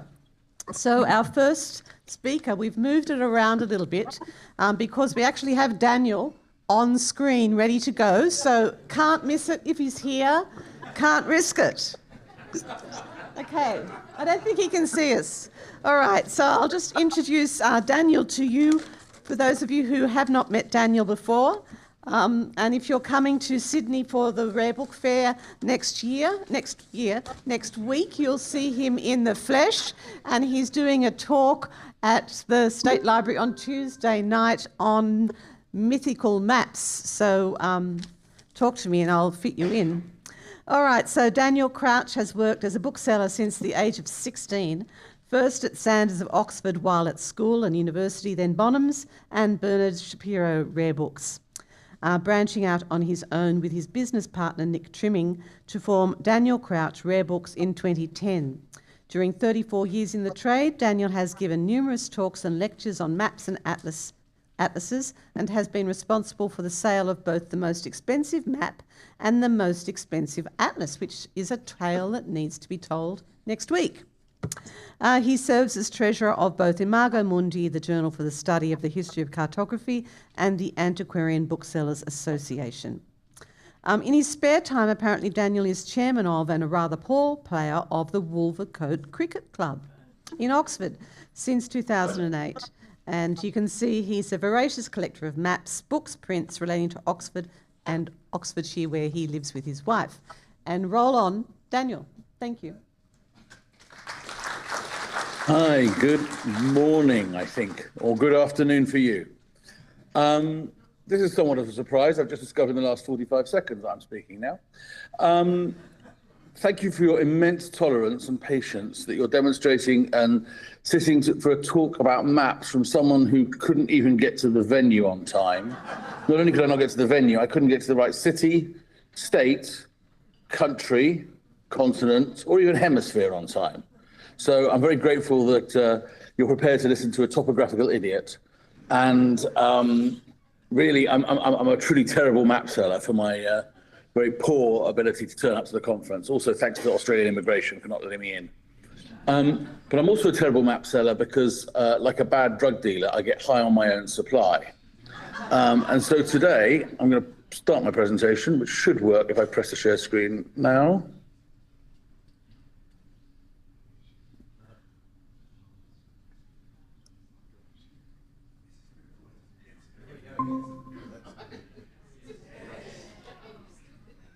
Oh dear, hang on. Right. Can you see that? Yes. Excellent news. Okay, so I'm going to be talking about the Louis Teixeira's world map of 1604. But as I say, I'm a very bad drug dealer and get high on my own supply. And so I'm going to start with a story of one of my most recent purchases from my own collection. I bought this at the New York Book Fair in April this year, and it's a recipe book by Radolf Ayres, done in 1722 for New College, Oxford. And you'll see on the right-hand side, on the right-hand page, the recipe for the most quintessential of English things, the Oxford sausage. And you'll see on the third from bottom line, the ingredients include pepper, salt, and nutmeg. And I'm going to say that and maintain that it is a not too big a stretch to say that the history of the world as we know it, the modern world of capitalism, global finance, the joint stock company, and maritime insurance can all be traced from the ingredients of this humble Oxford sausage. And so this is the Crouch sausage theory of world history. But before we talk about a sausage, I'm going to talk about a mythical bird. And the mythical bird is the Cynomologus. And in bringing the ingredients for the Oxford sausage, for many, many years, people brought spices from the Far East to Northern Europe. And I know it's difficult to believe, but before the UK had reached the culinary pedestal that it now sits, British food was pretty dull. And we needed to spice things up with things from the exotic East. And Herodotus had an explanation for the origin of some of these things, including the great bird of the Cynomologus, which, as he says in his history in Book 3, great birds, they say, that bring their sticks, which we Greeks, taking the word from the Phoenicians, call cinnamon, and carry them up into the air to make their nests. And the Cynomologus was a ferocious beast, a vast bird of enormous proportions and a long beak and ferocious talons. And it flew so high and it was so tall that the only way to obtain these precious twigs from its nest was to hurl lead balls at it using a sling. And scare off the bird and get the twigs. How the twigs were imbued with the flavour of cinnamon from the bird remains a mystery. I leave that up to their imagination. But it was myths such as these and stories such as these that inspired the great prices of spices in the East. And so here is our map. Now, this is a map that I acquired an example of in 2011. Which we sold, and then remarkably in 2015 another one came along. These are the only two complete versions of the map. So it appears that Teixeira world maps of 1604 are a bit like London buses. You wait for 407 years, then two come along at once. There are two incomplete examples, one in the Bibliothèque Nationale de Paris and one in an obscure Spanish monastery that is quite secretive and won't send photographs of it. The map is noteworthy, and I hope you've all had a chance to have a look at it downstairs, for its vast southern continent and its depiction of the South Pacific at the dawn of Dutch exploration of Southeast Asia and Australia. And so our story is going to take a deep dive into this map, the motivation behind its production, the sources used, its physical structure, its publication, its marketing, and its impact. And it's a story that, as you've already seen, encompasses the works of Herodotus, and we'll meet Shakespeare and two very naughty Dutch brothers later on. It's a story of scientific truth, of cutting-edge technologies, and of blatant propaganda. And it's a story, as I've said, of stock market, maritime insurance, and globalization. In looking at any map, there are four good questions that I try and answer. And these are the who, what, why, and when. So we're going to start with the who. Is the slideshow moving on? Because it's not on my... Yes. It is. Sorry, it's not on the YouTube feed, that's all. The who of the map is very clearly stated at the top here. Luís or Ludovico Teixeira, Portuguese navigator extraordinaire. Except I would maintain that I'm not entirely convinced Luís Teixeira had anything to do with this map, and in fact may have known nothing of its production. But he was something of a brand name. And if map makers have gone down in people's estimations, there was a time when they were once well known among the cultural elites of different countries, and a map maker's name could carry great authority. And the reason Luís Teixeira's map name is attached to this map is twofold. One, for his depiction of Japan, which looks a little bit like a prawn, so the Squilla Japonicus, I've called it. And the other for his depiction of the Spice Islands and the Moluccas. And it's interesting that the who for the map and leads on to the what for the map. And here we're looking at what sort of format the map is. And you can see it's a sort of cylindrical projection, not unlike a Mercator projection, but not quite. Now, the Mercator projection first appeared in 1569, so it was available to the makers of this map. And indeed, the depiction of the Spice Islands they've taken across from Teixeira appeared on Edward Wright's famous map on Mercator's projection of 1599, a copy of which would have been downstairs had I made it along with the maps myself. If you'd like to see an example, there will be one at the Sydney Book Fair next week. And this is a map that was mentioned in Shakespeare's Twelfth Night, when Maria says of Malvolio, he does smile his face into more lines than is in the new map with the augmentation of the Indies. Now, that's a fascinating thing to say, because the map they're talking about is this one, Edward Wright's map. And the Indies on here, and if you can see it close up, are engraved slightly later than the rest of the map. You see a slightly darker inking on them. And those are taken very much from the same source as here on the Teixeira. And so it's interesting that the map is making a great effort to be up to date with the most recent sources, but not so much as to bring across Mercator's projection from the right map, but it's on a more straightforward projection of the world. And then we look for the what else is on this map? Well, in the top left and right-hand corners, there are two celestial hemispheres, a northern and a southern, north on the west of the map and southern on the east. And these are bang up to date with the latest discoveries. And they come directly from Jacob Floris van Langeren and Petrus Plancius's celestial globe of 1589, an example of which I would have brought with me, but we sold it recently. And it's a very rare globe, and it's particularly interesting because it includes 12 new constellations in the Southern Hemisphere. And these are the 12 new constellations of Frederick Houtman, one of the two naughty Dutch brothers we'll be talking about. Frederick and his brother Cornelis, I'm sure you all know about the Houtman voyages, sailed with the first Dutch voyage to the East Indies. And so this is a map that is including the most up-to-date knowledge of the Spice Islands, the most up-to-date knowledge of the celestial hemispheres. Also, along the bottom, not at all ironically, within this great mythical southern continent of Magellanica, there are a series of 8 inset maps. And again, these are giving enormous authority to the map because they're carrying the most up-to-date voyages. You've got Magellan's Strait according to Drake and Norton de Weert from 1599. You've got Rio de la Plata, and in Northern Europe, you've got the Scandinavian from Barents voyages and Novaya Zembla. So this map is not only giving you authority from these most up-to-date voyages, it's telling you there is access around the globe from a northeast, a northwest, a Cape Horn, and a Cape of Good Hope passage. It is a map that is extraordinarily optimistic in its outlook, and it's extremely up-to-date in its geography. When was the map made? Again, apparently from the title block, it should be very clear. There is a date of 160 blank. Now, is this a missing piece of text? Or is it in fact a deliberate attempt by the map maker to leave the final digit year blank to be updated to make sure that this is the most up-to-date available cartographic document to the viewer? A further clue appears in the date of 1602. That is the year of the establishment of the Verenigde Oost-Indische Company, or the Dutch East India Company, the second after the English East India Company, joint stock company. And here is its foundation documents and its first share certificates.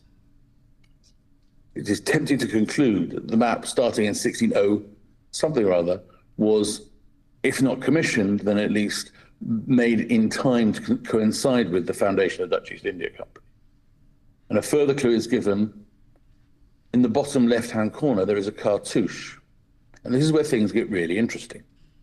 In the cartouche, there is a very clear date at the bottom, 1604, and a dedication to Isabella Clara Eugenia Hispania.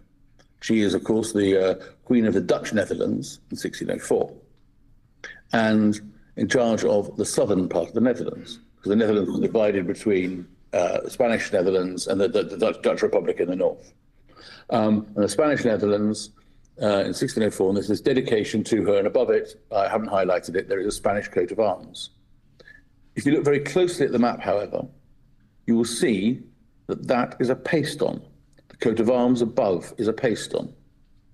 And the two other known examples of the map that were known prior to the two that we found didn't have the title of the cartouche mentioning Teixeira.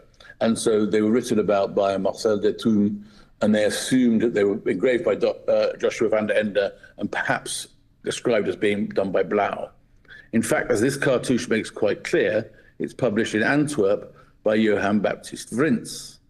And so this would appear to be a Habsburg Southern Netherlands map with this paste over. However, things get more interesting because there indeed in the Plantae Moretus archives of 1604, there's a note from Vrins with a bill for the map. And if you look about 4 lines from the bottom, you'll see 2 large maps by Teixeira for 6 real. It's a receipt. So again, the cartouche on this example, plus the a receipt from Vrints would suggest it was a map published by Vrints in Antwerp. However, simultaneous to this, there is a 1609 Cornelius Claes catalogue also advertising a very large 12-sheet map by Teixeira. And in this instance, it's being sold in Amsterdam by Claes. Now, I maintain that it is entirely possible that Claes and Vrints were acting in concert, and an alternative version of this map could have been purchased with the Dutch Republic's coat of arms as based on, and with a dedication to the Dutch Republic on the map, and an updated date should you choose, thereby suggesting something about the potential marketing for this map. So why was the map produced? Well, the clue is then in its surrounds. The bottom left, we can see pepper. On the bottom right, cloves. A little bit above that, nutmeg. Below that, cinnamon. And in case you think those are the only products of the East Indies, we also have a rhinoceros and a unicorn. Interestingly, the rhinoceros is taken directly from Albrecht Dürer's 1515 print of the subject. And for those that want to disappear down rabbit holes for the longevity of Albrecht Dürer's rhinoceros, it's interesting to know that it continues in print in various forms right the way through into the Third Reich's publications in the 1930s. But where do these images come from? And there is the source. So here we have Jan Jürgen van Linschotten's The Spice Island map, the Spice map, and you can see it on the bottom there, the very familiar, almost identical depictions of nutmeg, cinnamon, cloves, and pepper. Well, there's no pepper on that one, but nutmeg, cinnamon, cloves on this. Now, that's very interesting because that gives us as the sources for this map the English Van Linschoten, and going back, as you might remember, well, I won't go all the way back to it, the Wright map. They're the two most important and most up-to-date travel and navigational books of Tudor England in the 1590s, suggesting that these are, again, very up-to-date and very, very current technologies and cartographies. We now get to the why for the production. So we've obviously got the Spice Islands as the origin, and then you start looking at the map in detail, and you'll see depicted in the seas, Chinese junks, Arabian dhows, Dutch galleons.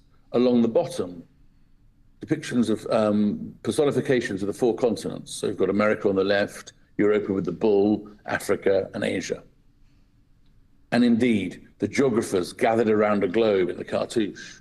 Interestingly, look into the geographers earlier. One of them, this one here on the left, you'll remember from Chet Van Duser's talk earlier, a very blue depiction of Ptolemy, and this is absolutely taken from the same image as that. Above him, a European scholar. To the right of him, a Jewish geographer, and in red on the right-hand side, a Arab geographer, and to the right of him, a Dutch merchant. Again, all pointing to the internationalism of the map. This is a map with immense global reach and optimism for the future. Why? Well, in the words of the great Indiana Jones, fortune and glory. And this type of map, the Teixeira, is often presented as a war map. Ours has been varnished at some point and presumably would have been put on poles. And if you look in the background of many of the beast, you will see in the background, hanging on the wall, unframed, these large monumental war maps. These things would have been used as symbols by Dutch merchants, geographers, nobility, as symbols for their great knowledge and power. All good so far for the map. Unfortunately, something went very wrong for Messrs. Claes and Vrints in 1606. Dirk Hartog, meeting the western coast of the Cape of York, renders this entire depiction of the southern continent on the map redundant instantly. And so the map's great claims to be the most up-to-date cartographic document, its optimism of its 1600 blank date at the top, are foiled.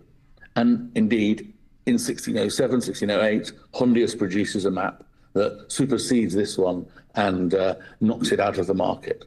Hence, one of the reasons why, in addition to the normal mortality of very large war maps that were often varnished and hung, actually just becoming plain out of date was one of the problems with the wealth of discoveries that were happening at the time.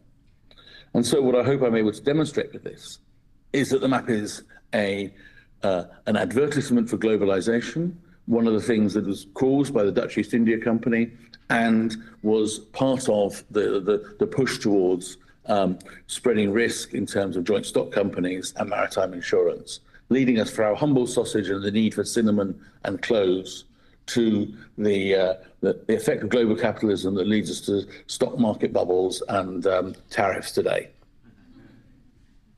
I hope that's the end of my story.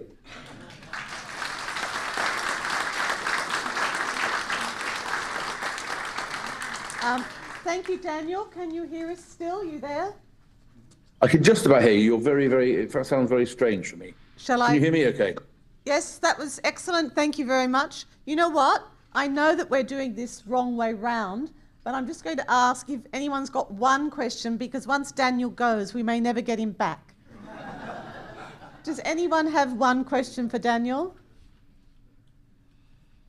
No, you know what, Daniel? I think the thing is that they all want to go down at the end of the day, because now you've talked about all of those things, they actually want to go and see it in the flesh.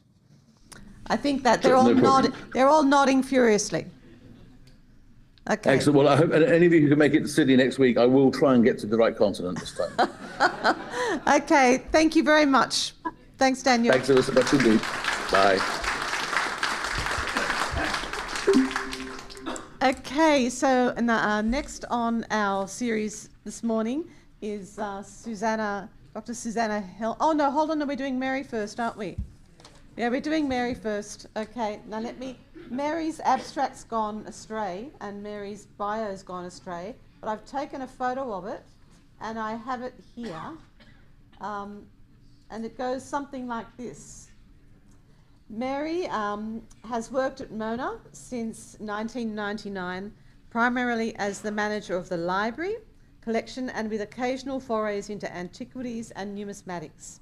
She has witnessed the development of Mona from a small but beautiful museum of antiquities to the ever-growing beast she is today, currently completely immersed in the development and preparation of the new library she's excitedly looking forward to be opening in 2026. And sitting next to her at dinner last night, it sounds like it's going to be absolutely fantastic, and we'll all be coming back next year to have a look at it. And Mary did say one of the highlights of her life was escorting the first folio back from London. And having escorted the first folio myself, it's very nerve-wracking. Thank you, Mary.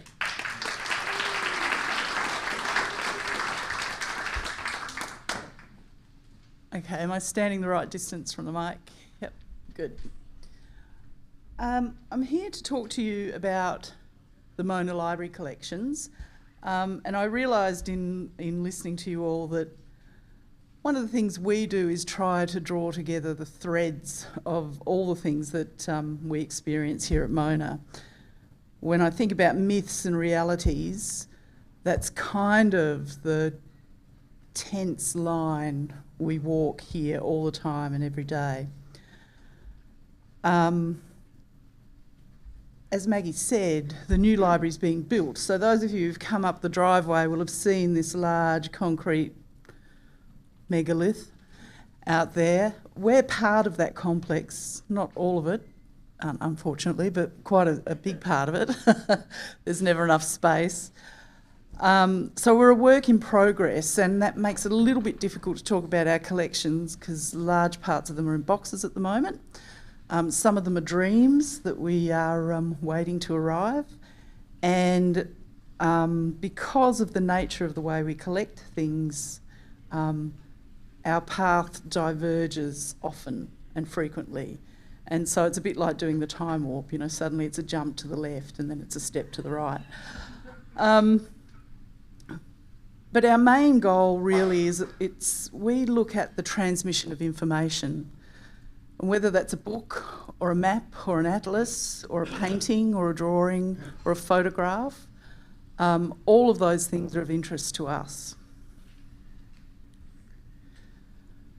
So talk about a hard act to follow, there's Daniel, but we ask the same questions actually. And one of the things that we've often experienced is the why or what is the library. That's an interesting thing when you work in the library industry, is to come across people who really don't have an experience of a library beyond what they've had at school or their local public library or perhaps a university library. When they come to Mona and they suddenly come across this library, it's why? What is this doing here? So our rate is really born out of the fact that we're a personal collection, much like Mona itself. So the core of our collecting, the central collection items, really come from David and his purchasing, his interests, and then following on from that, we're a corporate library. So we build on and support the collections that we hold, and we try to help out obvious people like our curators, but we also do work for the winemaker or the garden crew or the chefs. Whenever they need a little bit of extra support, we'll often look for resources for them. And then finally, we're a reference library. So we're accessible to the public. They can come on in and use us as a reference library. We don't do loans, but we're there. And we're inextricably connected to Mona. So we support and enhance, compare, contrast, expound, elude sometimes, and elucidate. And we want everyone to play along. So we try to be welcoming and encourage people to come in, to use the resources, to offer a space to think about what they're seeing at Mona, and to offer a space where they can delve into the kinds of themes and ideas that Mona explores. That's a photo of our old library. It's just the little disclaimer there, this is not our new library. So singularities. Every time David changes tack a little bit, or a big bit, that sort of acts like, it sets off a big bang for us. So as Jane said the other day, David's had a couple of maps in his collection for quite a long time, decades. And then, of course, he bought some cartographic spheres by Blau, some from Coronelli, and then the Blau Atlas set. And that kind of set us off down a path of exploration in terms of developing the collection. So we ask, like Daniel, those questions. What is it? Why was it made? Who made it? When? Where? How? What's its relationships to the other museum and library collections items, which Jane expanded on beautifully yesterday? And what do we already hold that's relevant and useful? And what resources can we add? And how do we share that information? So we have the physical library, we have the O device, and a lot of tricksy things that we're working on at the moment. And so who do we share it with? We're a broad church, we'll share anything with anyone, so everyone's welcome. Specificities. So I'll just talk about a few of our favourite things. The collection currently sits at just under 30,000 accessioned items. It's a little bit too many to go into detail here. We have another 10 to 15,000 items waiting. So I've just picked out a handful of things to give as examples. If you're really after specific detail, track me down, I'll answer your questions. This is also not our library. You would have seen this big butt case yesterday when you went down to the maps, and you can see it houses our beautiful little pocket globes, and a few of our treasures are in there as well that I'll talk about shortly.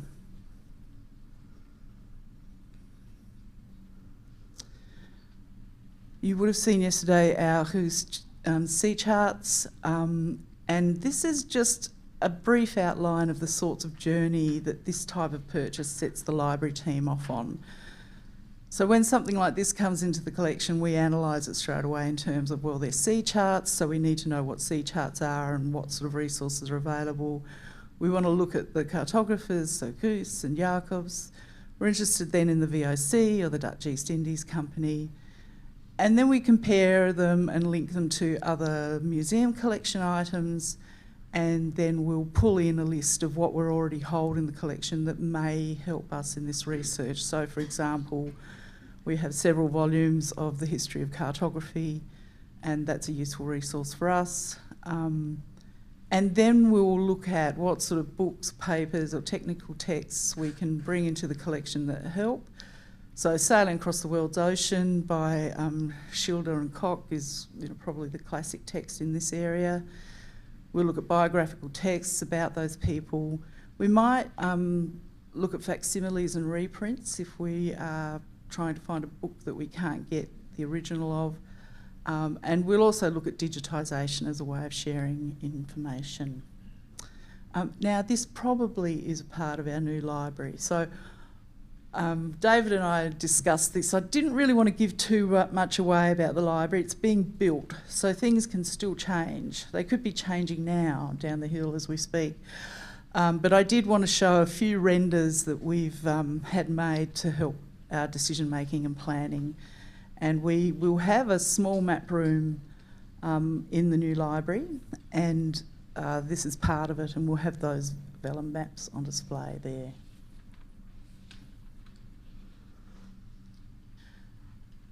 One of the biggest singularities that had an impact on us in recent years was David's purchase of the Robert Clancy collection of maps. It's not always easy for us to display maps in the museum. They can get a little bit lost in the big space, but we did want to make the maps, and David has a really good collection of documents as well, as accessible as possible to people in a way that's really safe for the collection items as well. So we all know that light is not good for paper. We all know that people touching them is not a good idea. So what we've done is designed two spaces. We'll have a study and a lounge that have cabinets similar to this, there's a slight variation, but with drawers designed so that you can pull them out. When you pull them out, the lights come on, you'll be able to see the map or the document, but they'll be secure, you can't touch them. And then the drawers slide away when you're finished, and they're beautiful. We've operated the prototypes and they are as smooth as silk, very gorgeous. And this is definitely part of our new library, except for the odd sort of painful looking sculpture of a head there doesn't exist. It's the one thing that detracts from that, and we won't have it in the library. So. As I mentioned before, and as Jane discussed yesterday, we had the Blau's Le Grand Atlas, the French edition, a pair of the globes, one terrestrial, one celestial, the wall maps, and that sets us off on a journey of looking at Blau, or both of them, that not just as individuals but also as a publishing house and cartographers. We have purchased the facsimile reprint of the French edition, the third centenary facsimile, so we will have an actual paper copy that people can use, and we're also digitising the atlas as well. And I'll talk a little bit more about digitisation a little bit later. Jane also showed you the Geographia yesterday, the 1511, the first Venetian edition, which is notable not only for the quarterform map and that particular projection, but also it's the earliest example of two-colour printing for a map. So that's a very important collection item, and one that's been on display several times already in the museum, and we're looking forward to having it more accessible in the new library.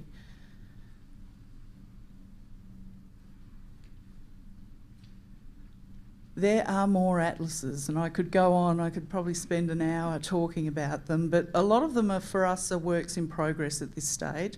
So we have the Theatrum Orbis Terrarum by Ortelius. We have displayed that from time to time. But that sets off things for us, as well as looking into Ortelius, who he was, what he did. We like to make sure that we've got resources available, not only for our in-house team, but also for the members of the public who will be coming to visit us. But then we also have to delve into that deep world of Netherlandish cartography. So we have a lot of material from that period, and we really want to grow that collection. So we move beyond maps and atlases in the library collection to actual books about the voyages, significant voyages that have happened around the world. We recently, relatively recently, in the last few years, bought this complete 11-volume set of James Cook's Voyages and Life. It's the Beckford copy, and if Daniel were here in person, he could tell you how a bit miffed he was that David managed to beat out just about everyone who bid for it.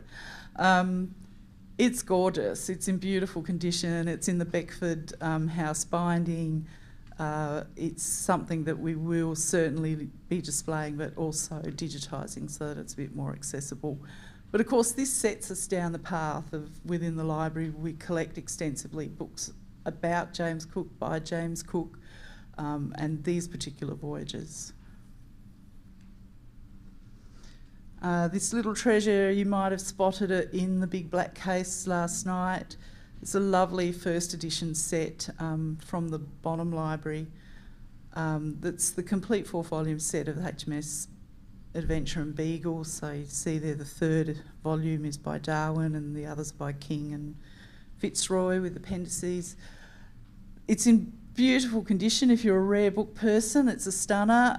We have had that on display with the maps fold out. All the maps are there. It's beautiful and pristine.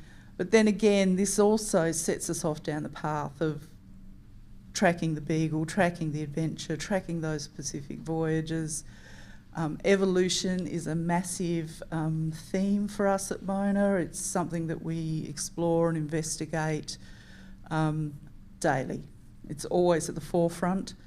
We have a huge section within the library collection about evolution and its impact, not only on sort of the biological impact, but the cultural and social impact of evolution as well, and particularly in relation to creativity and how it is really, I guess, one of the tenets of David's beliefs is that art must be biologically driven because it appears in all cultures.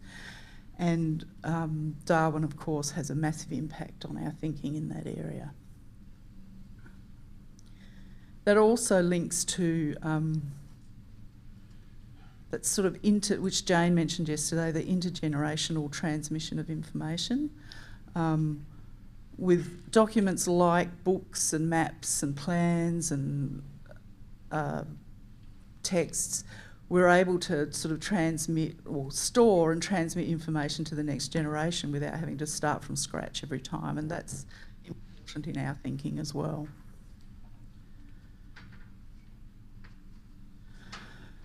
Eccentricities and peculiarities. So I did indicate that we tend to jump around a little bit. Mona, we're looking at modern art, contemporary art, antiquities. We were looking at coins. We do a little bit of lithics. We have collection items from furniture to projections, paintings, photographs, everything.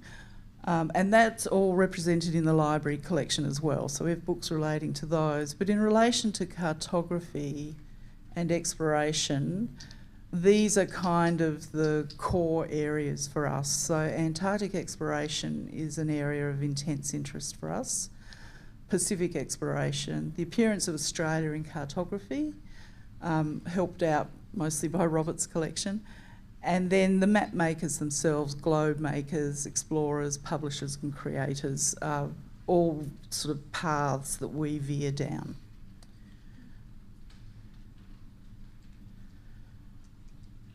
Magicalities. I had to look up to see if this was a word. It actually, it is.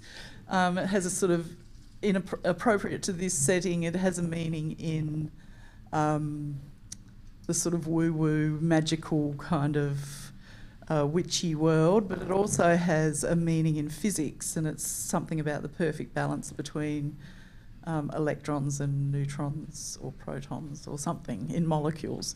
So I think that's appropriate because it also treads that line between myths and realities. The things I can't show you are the actual library because it's being built. And we are designing new ways of interacting with our collection.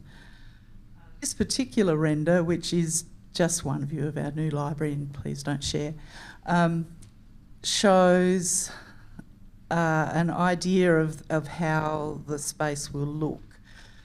So has anyone been to the old library here? Like, oh yeah, quite a few hands.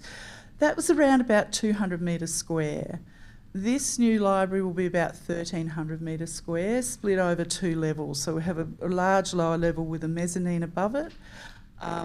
We're looking at the collection. The old library could hold about 9,000 titles, so this one we're going up to around about 45, I think, will fit comfortably. Where you see that figure on the left going down towards the thing, that's where our map room will be, so that's a hint. But other than that, the collection will be around the walls. We'll have furniture for you to sit on, don't worry, you won't have to stand there. We have a stunning spiral staircase that looks much better than that, designed by our local craftsman Pete Matilla, which has just been completed actually and is absolutely gorgeous. They're the sorts of things I can tell you about. The things I can't show you, of course, is what the furniture looks like, what the map room will actually be like. But I can tell you a little bit about those. But what I can't tell you about exactly is how we will explore that collection, because we're developing it at the moment. We'll have wondrous, joyful and gorgeous things in there, but we'll also try to provide new and exciting ways for people to interact with them. So if you're familiar with the O device, you'll understand that the O won't work quite well for us in the library, because it has, the idea behind the O is that you'll look at an artwork, you'll tap the circle and it'll tell you what the title and the author is, what title and the artist is. That doesn't really work when you're looking at the book, because you can already see that for yourself. It's got a title, it's got an author. We're working on new ways for the O to help you discover not only the book you're looking for, but the books that you don't know you're looking for and that you really will find useful in your search.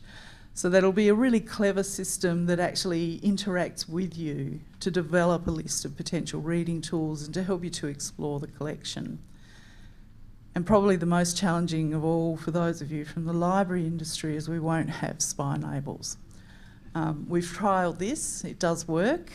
It is scary if you're from the library world, but once you get over that initial terror and you find out that it works and it works really well, it's actually genuinely exciting, and we're really looking forward to bringing that to you all.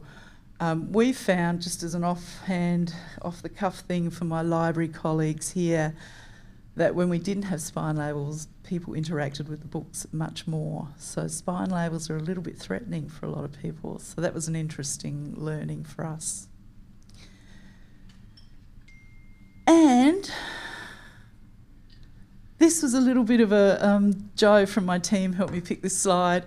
This is marble on our western entrance, and it's what they call, which I thought was very appropriate. This is actually on the wall, so I feel really comfortable about showing you this because you can walk in and see this now.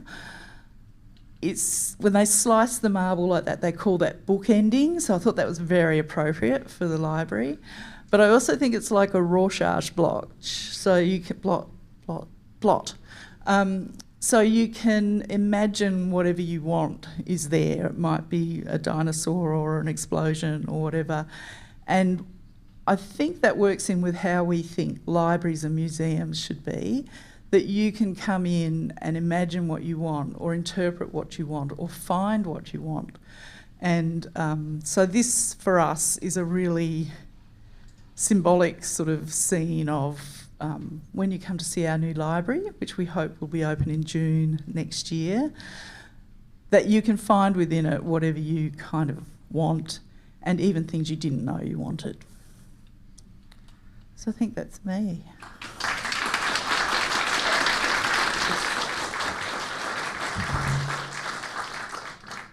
I don't know how it's doing for time because I said if I went really quickly, David could talk. That's perfectly. We'll let David talk at the end. I prefer people to talk about me.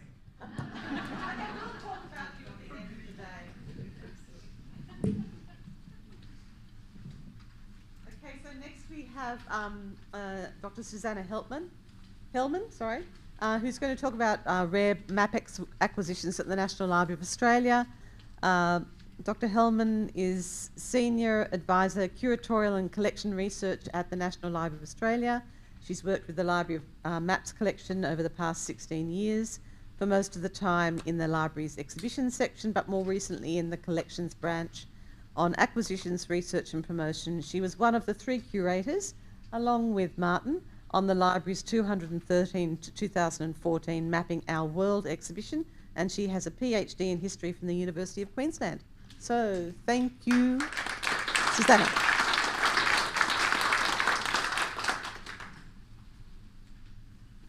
Thank you very much, Maggie. Good afternoon, everyone. I'd also like to acknowledge and extend my respects to the First Nations peoples of this country, their elders past, present and emerging. As Maggie said, so I work in the National Library's Curatorial and Collection Research section in the collection branch. And my section's focus is on building the collection.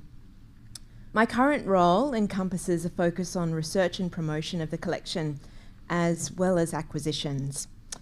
As Maggie said, maps have always been a big part of my work at the library, so I'm really delighted to be here today to listen, to talk maps over coffee and connect with you all.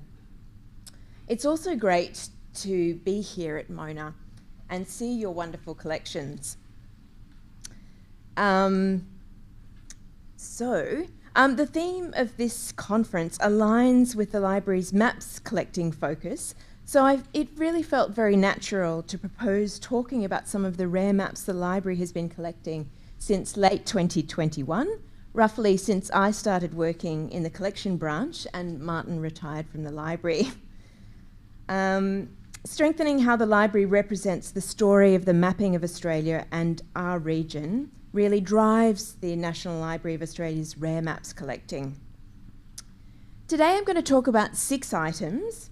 I will focus on why they were acquired, how they complement and enhance existing holdings, suggest the research opportunities they offer, and what they can tell us about knowledge of our region and the Southern Hemisphere. I know many of you are very familiar with the library and the library's maps collections and what we do, so I'm going to provide a very brief background to the library, the maps collections and our collecting. The library is Australia's oldest national collecting institution with origins in the Commonwealth Parliamentary Library, which served federal parliament and the nation from 1901, first in Melbourne and then in Canberra from 1927. The National Library Act of 1960 formalised the separation of the National Library and Parliamentary Library, and in August 1968 the library opened in its current purpose-built building that you see on the screen. The National Library's maps collections are large, with over 1 million maps and 800,000 aerial photographs, with strengths in Australian printed maps. As we all know, they can look wildly different from each other. On the screen is a representative, though rather random, sample. We hold manuscript and printed maps, globes, big and small, aerial photographs, as I've said, sales plans, atlases, charts, and more. Maps in our collections depict ancient and ongoing representations of country, conceptions of space, time, and culture.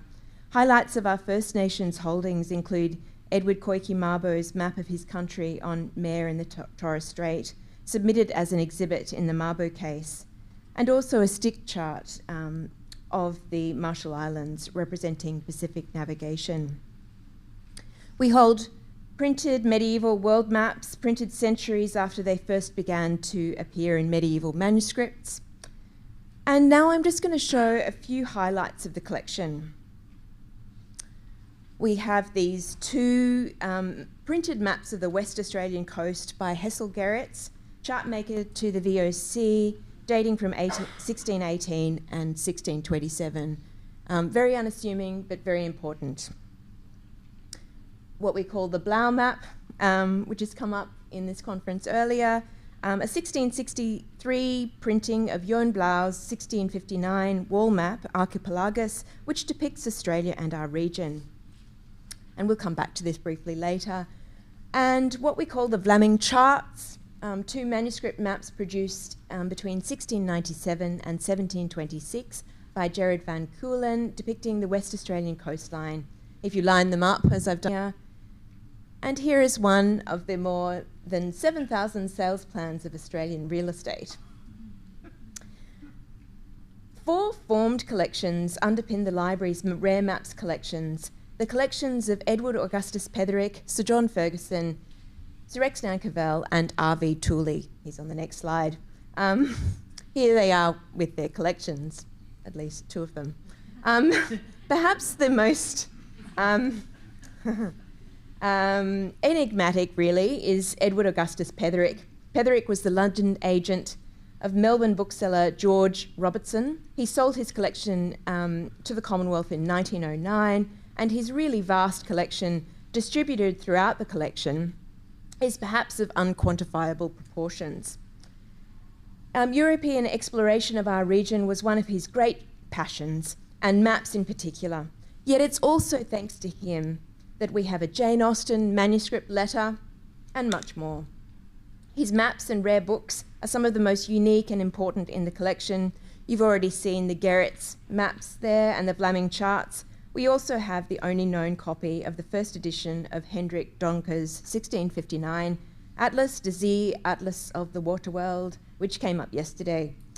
Sir John Alexander Ferguson, in the middle of bibliography fame, and you see him here with some of his extraordinary book collection, was also fascinated by maps, and it's thanks to him that we have the very large collection of sales plans, and we also have James Burney's manuscript journal from Cook's Pacific Voyage, which includes manuscript maps of Tasmania. Among other things, Burney was the brother of novelist Fanny Burney.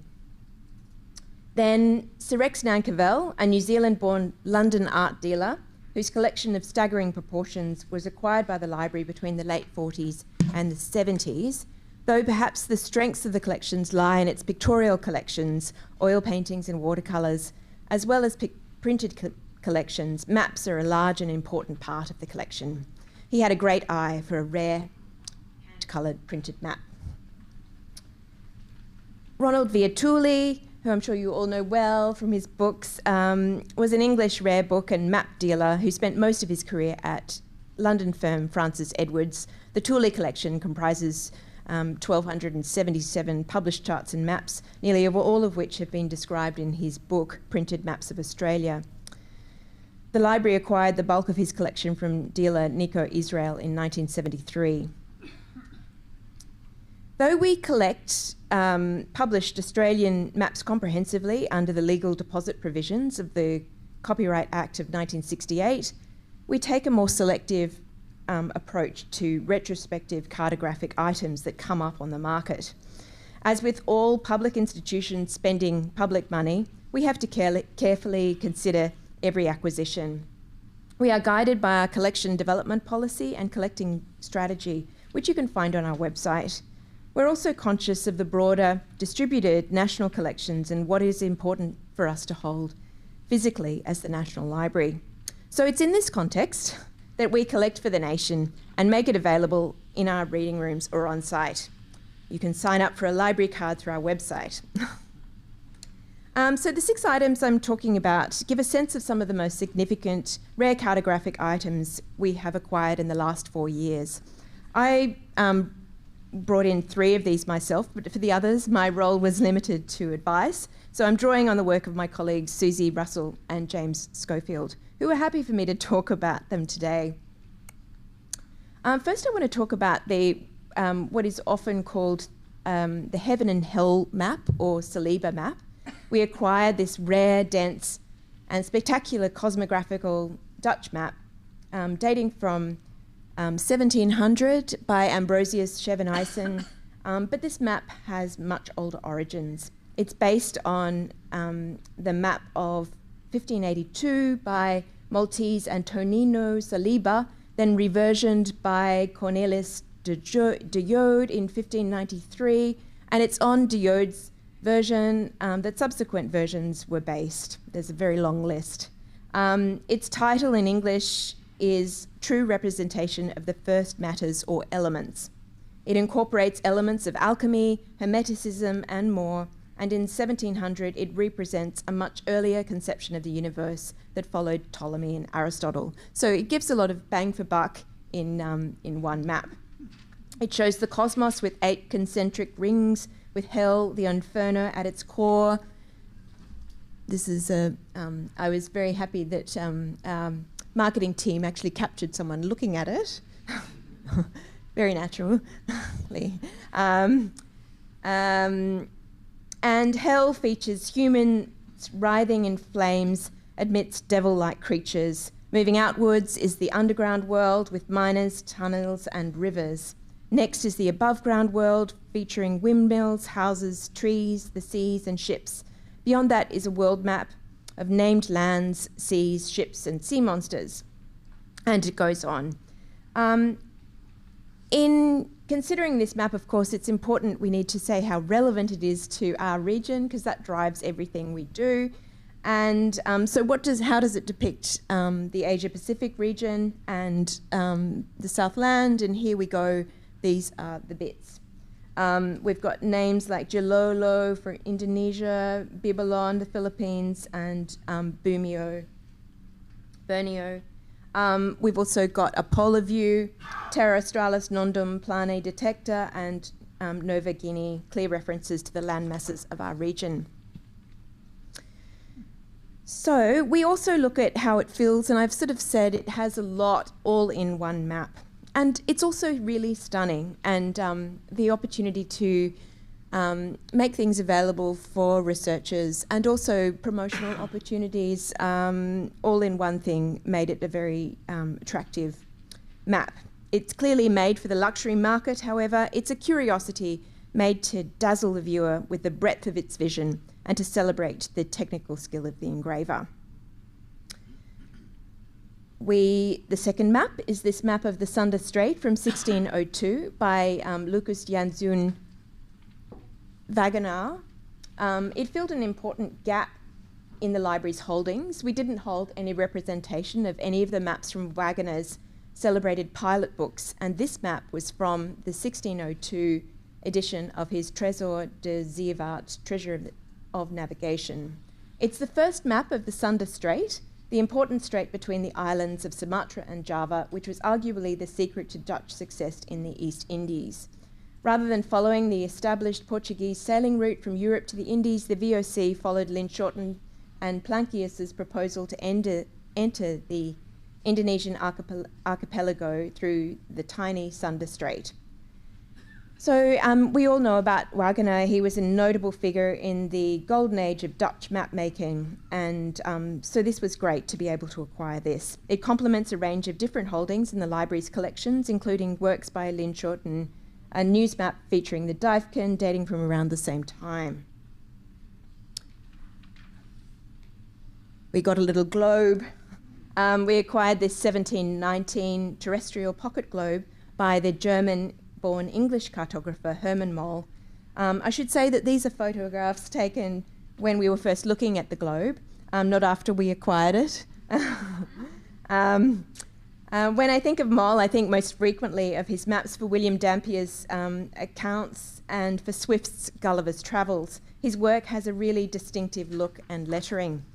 Moll went on to publish the maps of Dampier's personal accounts, of which the library does have first editions and numerous map copies. So this actually becomes the earliest pocket globe that we have. The library has a significant collection of 44 globes of varying sizes, including pocket globes by John Senex, Leonard Cushy, Nathaniel Hill, Nicholas Lane, and John Carey. It was wonderful to see Mona's collections. I think you do have more than we do. and most of ours are English and date from the 18th century. So they're also wonderful in adding to, looking at maps as educational tools. I think Sylvia Samira said in her book on globes, the pocket globe was a mini cosmos, a small terrestrial globe enclosed in a fish skin case lined with celestial gauze. So at the time of acquisition, we weren't aware that any institution around Australia held this pocket globe by Mole. Beaupré, we've talked about d'Entrecasteaux. This is a map of the Santa Cruz Islands, the Southern Solomon Islands. It's associated with the French scientific and rescue expedition led by Captain Bruni d'Entrecasteaux, which sailed to the Pacific in search of what happened to the expedition led by La Perouse, which disappeared without a trace in 1788. Santa Cruz was a focus of the d'Entrecasteaux voyage, and its 2 ships were found in that area in 1826 and 1964. What's really interesting about this is the cartouche on one of the maps in this collection, and I've just focused on one in particular, but it's quite different from the printed version that appeared in the Atlas of 1807, and there's also a manuscript that goes with it that connects to the map. So we're really looking at, I suppose, what can help researchers interested in d'Entrecasteaux and how can this collection help that. I was most interested in it because I'd done some work on this other map that the library's had for 21 years. It's also by Beaupré. It's an amazing map. It's backed onto silk, which at once indicates how important it is. It was one of 3 versions of this map that were created towards the end of the d'Entrecasteaux voyage. And the thing about it, I suppose, in particular, is that it was done. 3 versions were done for safekeeping. You know, on a voyage, the ship could go down, and the thing is, the map maker was very, very wise because the 3 versions of the map arrived back in Paris at differing times. So it was really exciting for me also to expand our manuscript collections of Beaupré. I'll just say I've just got, so actually one set of this map, of the maps from the voyage was captured by the British and only returned to the French in 1802. The 3rd was taken to France by Beaupré, but we know that this was with a man called Monsieur Renard, so very interesting. Just to end, my last pairing is Willem Blau's wall map of Asia, dating from 1608. It's his new and accurate geographical description of Asia. It dates from 1608. So it arrived at the library in the middle of winter 2024 at the National Library building. It's a map of Asia by 2 of the greatest map makers of the Dutch Golden Age, Willem Blau and Hessel Gerrits, who we've talked about. It's a synthesis of Blau's cartographic knowledge as well as the skills of Hessel Gerrits as a young man. Both men, as we know, later served separately as official cartographer to the VOC. It centres on the Indian Ocean and shows what Europeans had mapped of East Africa and Asia over 400 years ago. So it's as we've talked about with wall maps, it's a very rare survivor. It's believed to be the only surviving copy of this map, with text and image borders and decorative elements largely present. And it's the first state of William Blau's Great Wall Map of Asia. The mapping survives of 2 1608 copies. One's held in Paris, see this here, and the other one's in Switzerland. It's very hard to get a photo of the other one. So I'm just going to take you through a few photos of it, and also just talk about some things that I'm sure many of you are familiar with. So it joins our archipelagos of 1663, what we were calling the Blau map, and now we have to distinguish between them. This is the one that Martin brought into the collection in 2013. Willem, and here they are together, father and son. Willem Janszoon Blau is best known today as the founder of the Blau map-making dynasty for his globes, which became and still are, amazing status symbols. He's engraved wall maps, and for his Atlas project, which his son Joan brought to fruition in the magisterial Atlas Major. So Willem Blau was the son of a North Holland herring merchant, and as a young man, Blau was apprenticed to the great astronomer, Danish astronomer Tycho Brahe, though sources differ on the length of their association. Blau was a remonstrant, a Protestant minority, and this had implications for his career. But Blau was extremely savvy and innovative. However, he acquired the stock of the great Dutch mapmaker Cornelis Claus, who we've talked about this morning, in 1610. His adjustments made the printing press more efficient. His improved version became known as the Blau press. Hessel Gerritz, 10 years Blau's junior, worked for Blau as an engraver and etcher. They knew each other in Alkmaar, North Holland, prior to Blau's arrival in Amsterdam. Though uncredited on this map, Gerritz is known to have worked on the decorative non-map elements of Blau's 1608 continents series. We know that he left Blau's employ in 1608, however, suggesting that this map was in production for several years, likely 1607 to 1609. A comment on Gerritz's 1612 wall map of Spain suggests that he had greater involvement with the design of the 1608 continents wall maps when he writes, "In the 4 parts of the world we recently drew and engraved with great accuracy." We know that Joshua van der Ende is known to engrave the cartographic parts of this map. So we've got vignettes, we've got monsters and ships. I love the faces, and I'll talk about this in a minute. These are from the city views.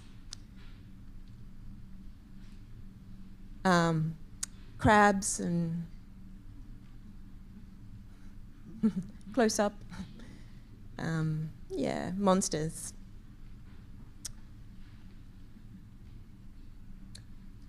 It was amazing fortune that we soon heard that some city views were available that were in pristine condition, because as I've said, that map has been restored, and obviously we're aware of the extent to which that is. Yep.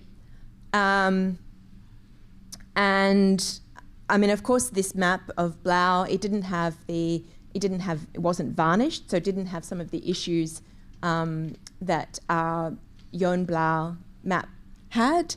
But the loss was largely confined to the city views and the textual parts, and so it was amazing when these ones became available. These were actually used in the conservation of the big map, and they had never been put together. I'm sure I know there are many wall map experts here, but you could acquire sort of a wall map as something that you put together yourself. And so this was something that was never put together, and it's wonderful to actually have these. So they were collected and never used.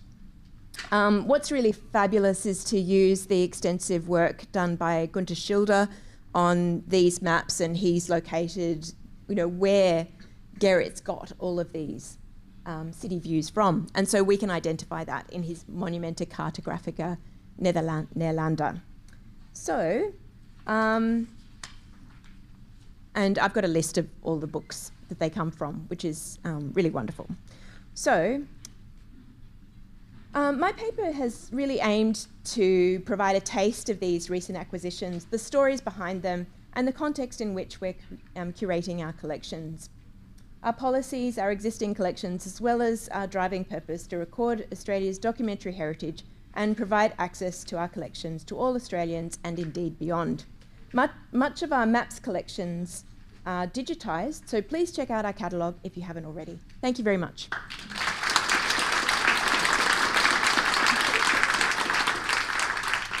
have a couple of minutes for some questions. If you have questions for either Mary or Susanna.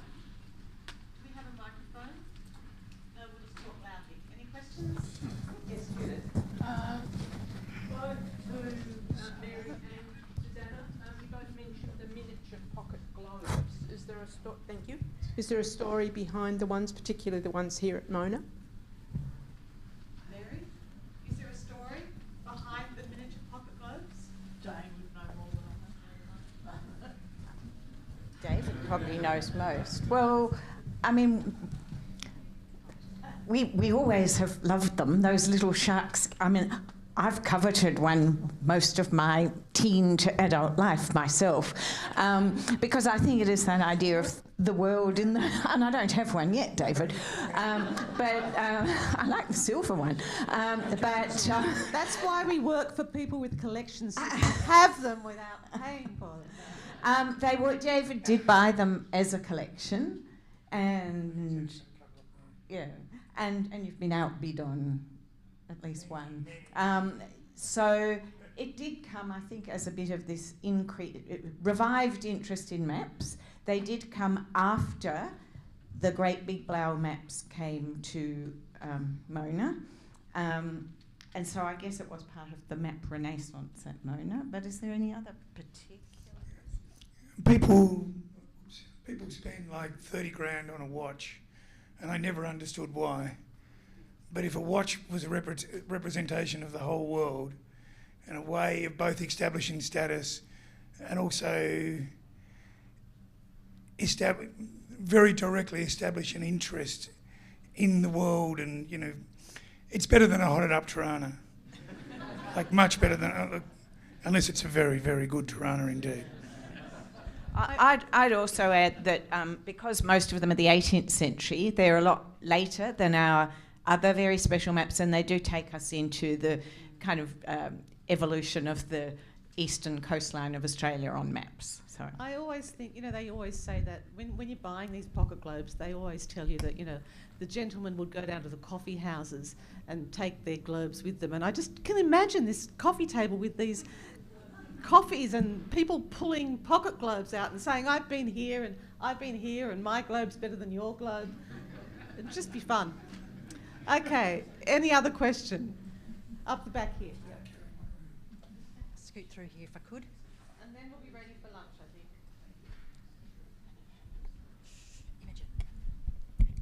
think. This is a question for Mary and the Mona team.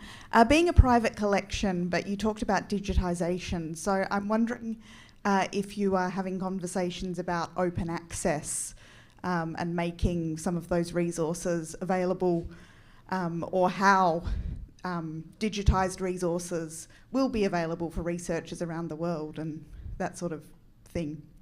Yeah, so we are having conversations about that. So we have a kind of staged approach to that. One is, obviously, we've all experienced the straight out digitisation of a map or an atlas. Let's take an atlas, where you then have to click on it, and then you click on the next page, and then you click on the next page and wait for it to load, and then you click on the next page and wait, and it's blank, and then you click on the next page. We were actually working with the art processes team, who are responsible for the O, to come up with a way for people to experience a digitised atlas. It's possibly as close as you can get to actually turning the pages, so it'll be a very fluid, very beautiful experience. So there's that kind of direct interaction with a one-to-one replica of the atlas. Or book. We'll do the same thing with the first folio. Then of course we can give access to much bigger files that if you want to zoom in onto microscopic details, you can. At this stage, we'll look at in-house because we haven't yet developed our sort of interface to the world and what we'll present in that way. So we're still having those discussions, but we'll deal with requests as they come up. So it's a bit early days for us. So all of our attention's focusing on our a way to make the maps accessible in-house to people, or the atlases and the books, on a one-to-one direct interaction on devices that we'll provide. Yeah. Do you want more? Okay, well, I think it's time for lunch, and you all need to be back here by 2:30.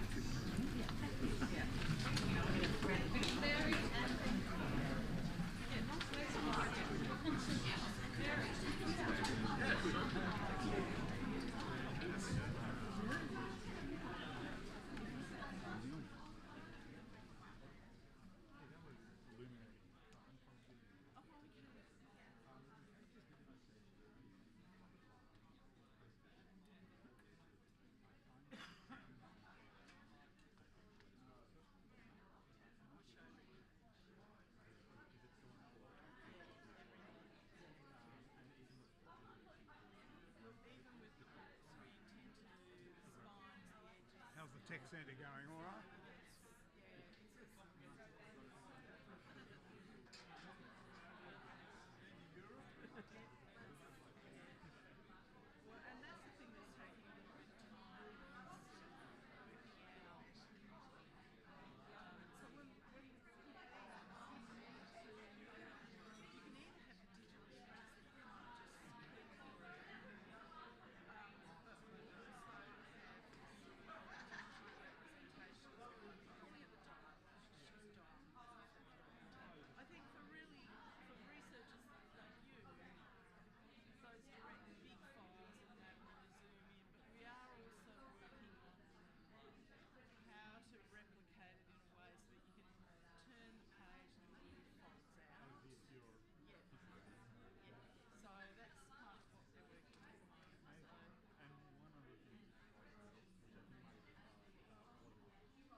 Yeah, well, it's so exciting to hear about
This is where the past meets the present and the future. It's called Technologies and Interpretation. And our first speaker is going to be Nick Roberts. Now, Nick's is from the Mineral Resources Tasmania, and he's going to be talking about combining historical spatial data and modern mapping technologies to understand Tasmania's natural hazards and environmental change. Nick, please come to the...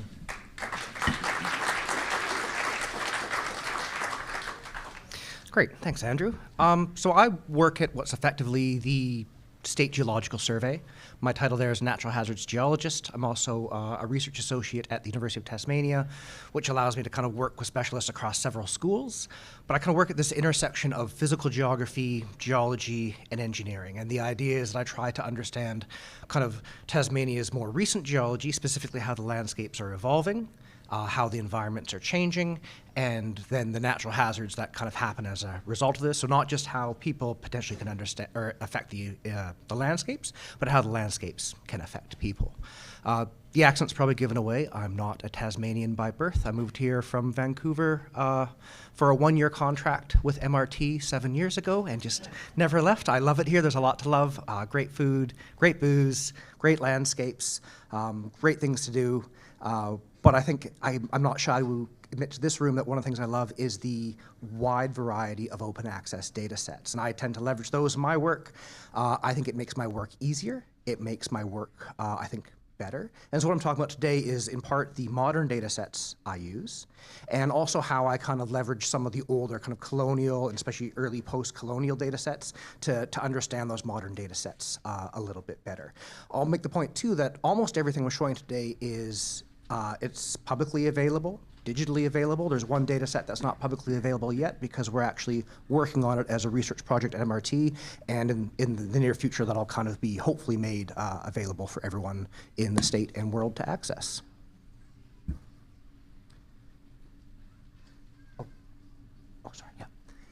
Yeah, so just as an example, this is one of my kind of favorite landscapes in Tasmania, and just giving an example of how our understanding of it improves with the kind of evolution of geographical work in that area. So this is, for those not from Tasmania, Lake Margaret is not on the west coast, but again close to the west coast. Rugged, high mountainous area, pretty wet.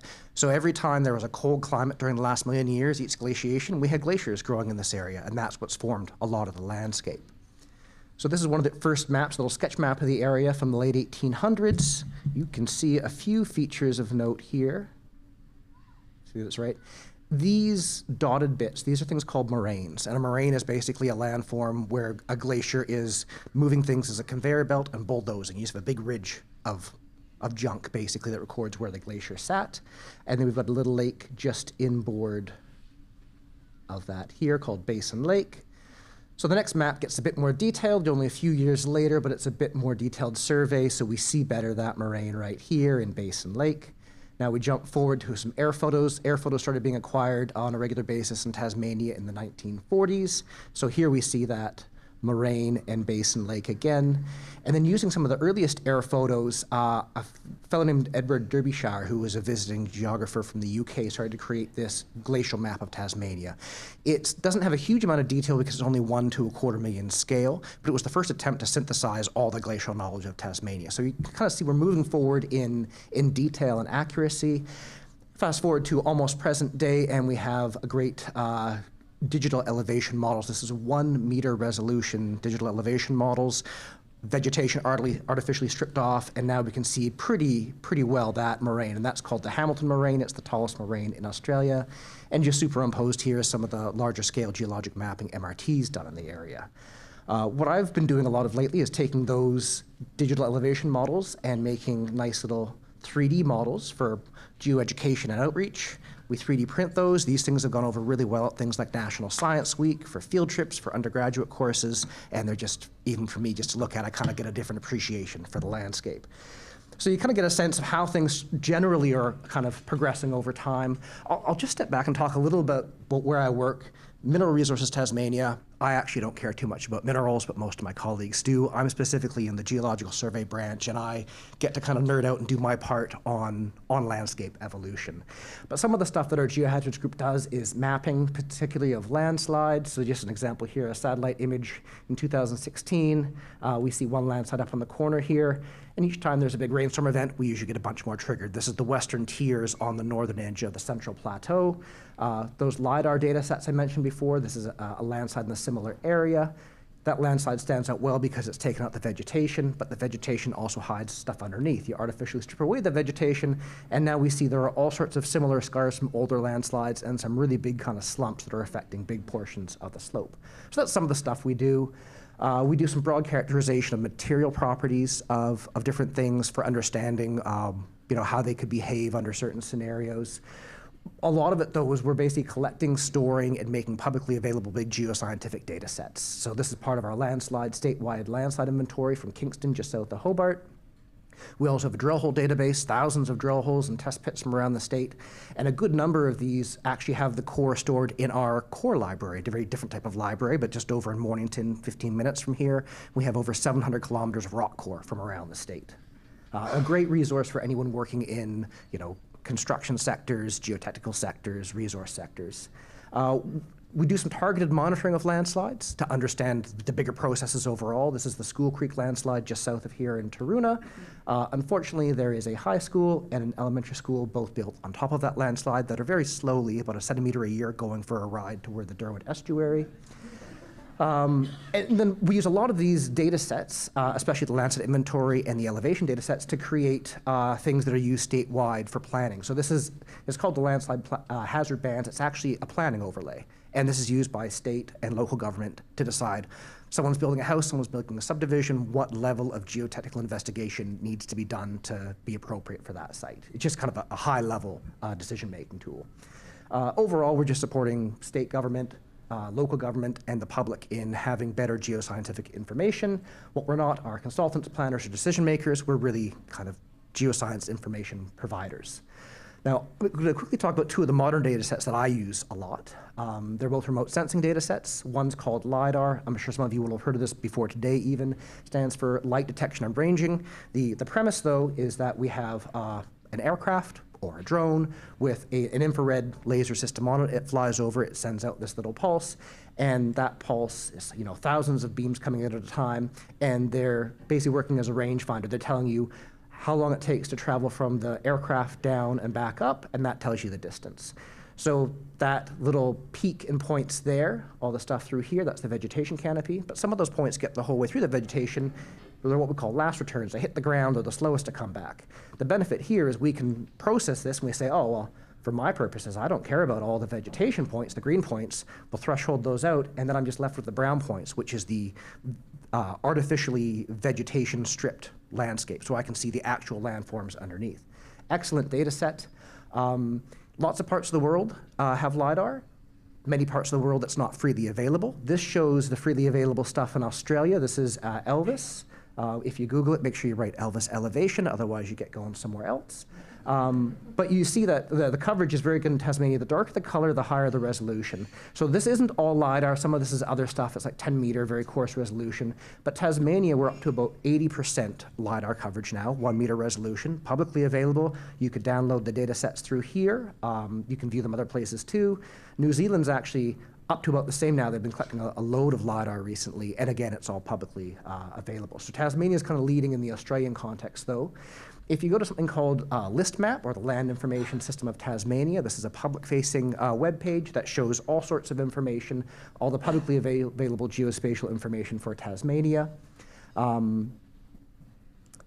There are lots of different eras of collection. It shows you there, and this kind of gives you a really quick and easy representation of what the landscape looks like in those. And there are some really high-resolution private collections, too, that you have to pay to access. They're not quite set up to access yet, but these are actually 10-centimeter DEMs. Overkill for most things that I'm going to do, but they benefit some people. The other data set I use a lot, or sorry, actually, back up for a sec. The reason that I get excited about LiDAR, this is a 10-meter resolution DEM. Doesn't matter where in Tasmania it is, but even as someone who looks at landscapes, I can't make too much of that.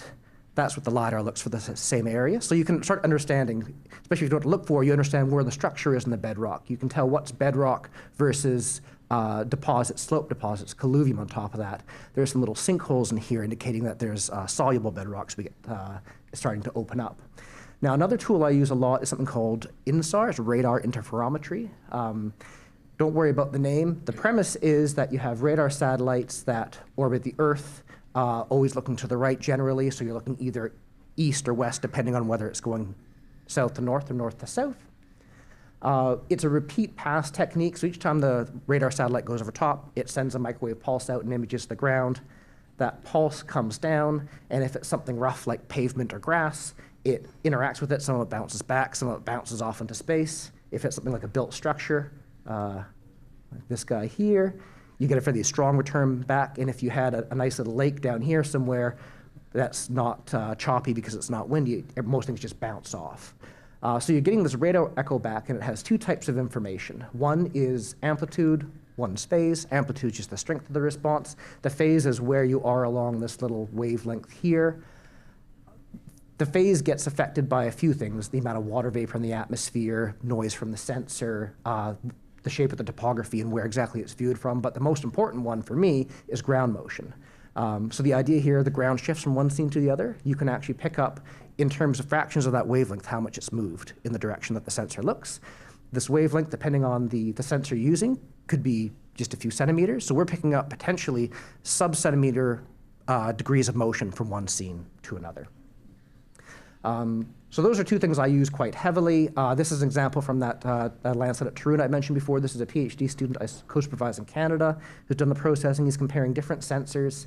But basically the idea is each one of these little colored bits isn't just a pixel. These are points. You click on a point, you get a time history. So these are millimeters, and over the 3 years of this data set, we can see this landslide. As conditions get wetter after the last drought, it accelerates a bit each winter, and eventually it starts to take off. And superimposed on that too, there's some kind of sawtooth pattern, which is actually just the shrink swell clays as they wet and dry seasonally. Now, in terms of how I kind of start to bring in some of the older data sets, I've just got 3 quick examples to run through. One's talking about rivers, so basically meandering rivers anywhere in the world work about the same. They're low gradient, and they just kind of weave back and forth like snakes. Typically that weaving they progress in the flow direction. This is an example from the Amazon basin. This is a honking big river here, although not the Amazon itself. Here's a little piddly one. They're both doing the same thing. The idea here is that as the river's coming along, you get the main flow deflects to the outer edge of the curve, just like when you go around a corner in a car. You get, as the flow slows on the inside of the curve, you get deposition. On the outside of the curve, you start to get erosion. And what that means is overall, you start getting channel migration kind of outward and down river flow over time. This is at Railton in northern Tasmania. The town of Railton is right in this area here. This is the 1 meter resolution LiDAR. I look at this and I see, okay, well, there's straight segments of the river, there are meander bends, but I also see these old meander scars. So that's where the river sat previously. Who knows when it sat there previously? You'd have to either find some other information or start doing some geological dating, maybe radiocarbon dating. But then I found this very nifty 1924 map of Railton, and lo and behold, a bunch of these positions match up really well. Some of those meander scars are actually very close to where the map shown, they're shown on the map. So again, if we look at these points, the blue ones are basically ones where the 1924 position indicated on the map matches up almost perfectly with meander scars in the LiDAR. There's a few that don't quite make sense to me. This one up here, I don't see any evidence in the LiDAR that there was ever a channel up there. But the important thing is I can now say, just from looking at that map, that over the 100 years between the map and the LiDAR being acquired, the channels moved tens of meters. So that basically comes down to decimeters of migration in a year. That lets us say a little bit about how fast and where the channel's migrating. You can start saying a little bit about, well, which houses are potentially at threat of future undercutting. Creeping landslides, think about things like that Taruna landslide. There's a whole bunch of different types of landslides. They move over ranges of orders of magnitude of velocity. The slow ones, anything kind of, that rapid and slower, we can typically outrun so we don't get walloped. The faster ones we can't. So the difference is these ones kill people, these ones just damage our buildings and infrastructure, and the slower they move, the longer they take to damage them. So in the very slow range here, like that landslide at Taruna, we get slope creep. You see things like these bent trees all pointing the same direction down slope. This is out Bream Creek toward the Tasman Peninsula. So I've got two different LiDAR data sets here, one from 2011, one from 2019. The texture's changing, that's about it at this scale. And that's really just the vegetation's been removed to different degrees. But if I difference the two of them, a few things stand out. We see that some of the reservoirs are fuller in the yellow or lower during the later scene in the blue. But we also see a few landslides that show some color change. We're not sure yet if the landslide's actually moving or if it's a case that the vegetation hasn't been stripped out to the same degree, but it highlights a few areas of concern. But there was this map I found in the State Library and Archives collection, and it's just reporting about the plan to relocate this road for the third time in about a decade, and this is in 1909. So it gives you an idea where the active landslide is there. Looking back at some newspaper articles available through Trove, so the National Library of Australia, and an early subsequent report, technical report from Department of Mines, which is the predecessor of MRT, we get the sense that not only is this landslide potentially moving now, but it's been moving periodically since 1903, pretty much always in the same spots and causing the same amounts of damage. And this is just from our inventory mapping. The pink ones are the recently active landslides. The blue ones, we don't know how old they are, but you see there's a lot of landslides in that area. And just the last example, natural dams. This landslide dams are kind of a hobby project of mine. You might have seen in international news in July of this year, there was a big landslide in Taiwan, dammed a river, impounded a large lake.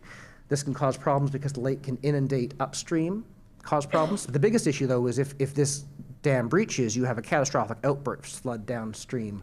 And that's what happened a few months later during a typhoon in Taiwan. So this is a wall of water released when this dam failed. This is a landslide dammed lake in Tasmania that hasn't really been reported on previously.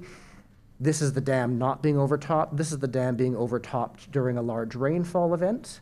But this one's interesting. You look at the LiDAR and it's kind of rumply. So this is actually a rockfall dam. It's really big boulders, kind of porous stuff. And that's why the river disappears here. And the first hint of this is a 1920s era topographic maps. You see the Fisher River kind of ends and pops out again. So I can tell just from that, that's a porous dam. It means it's probably quite stable. But if we look at historical imagery, so here's a selection of air photos from the 60s through to 2007. Here's a satellite image. They're showing that lake level varies quite a bit. And actually, I've looked back at photos to the 40s before the Lake Mackenzie power station went upstream, and we see that this variation has nothing to do with the power station necessarily. The variation was happening well before that, and it's just tied to different rainfall events. But overall, I'm not too concerned because of the porosity of that dam. So just in quick summary, I don't know if I really kind of highlighted this enough at the beginning, but I've done work like this all over the world, and Tasmania is definitely one of the leaders in the amount of publicly available geospatial data we have to help support this kind of work.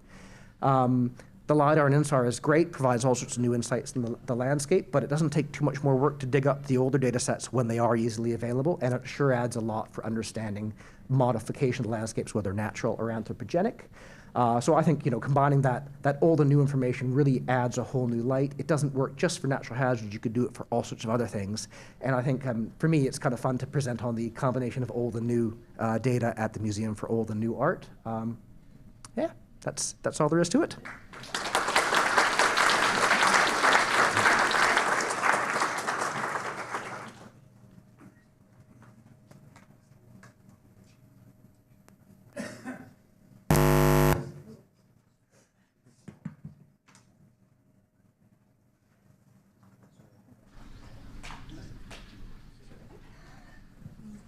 Ladies and gentlemen, that's the last recording. If people are watching from outside, you won't see the next presentation by Kirk Mitchell.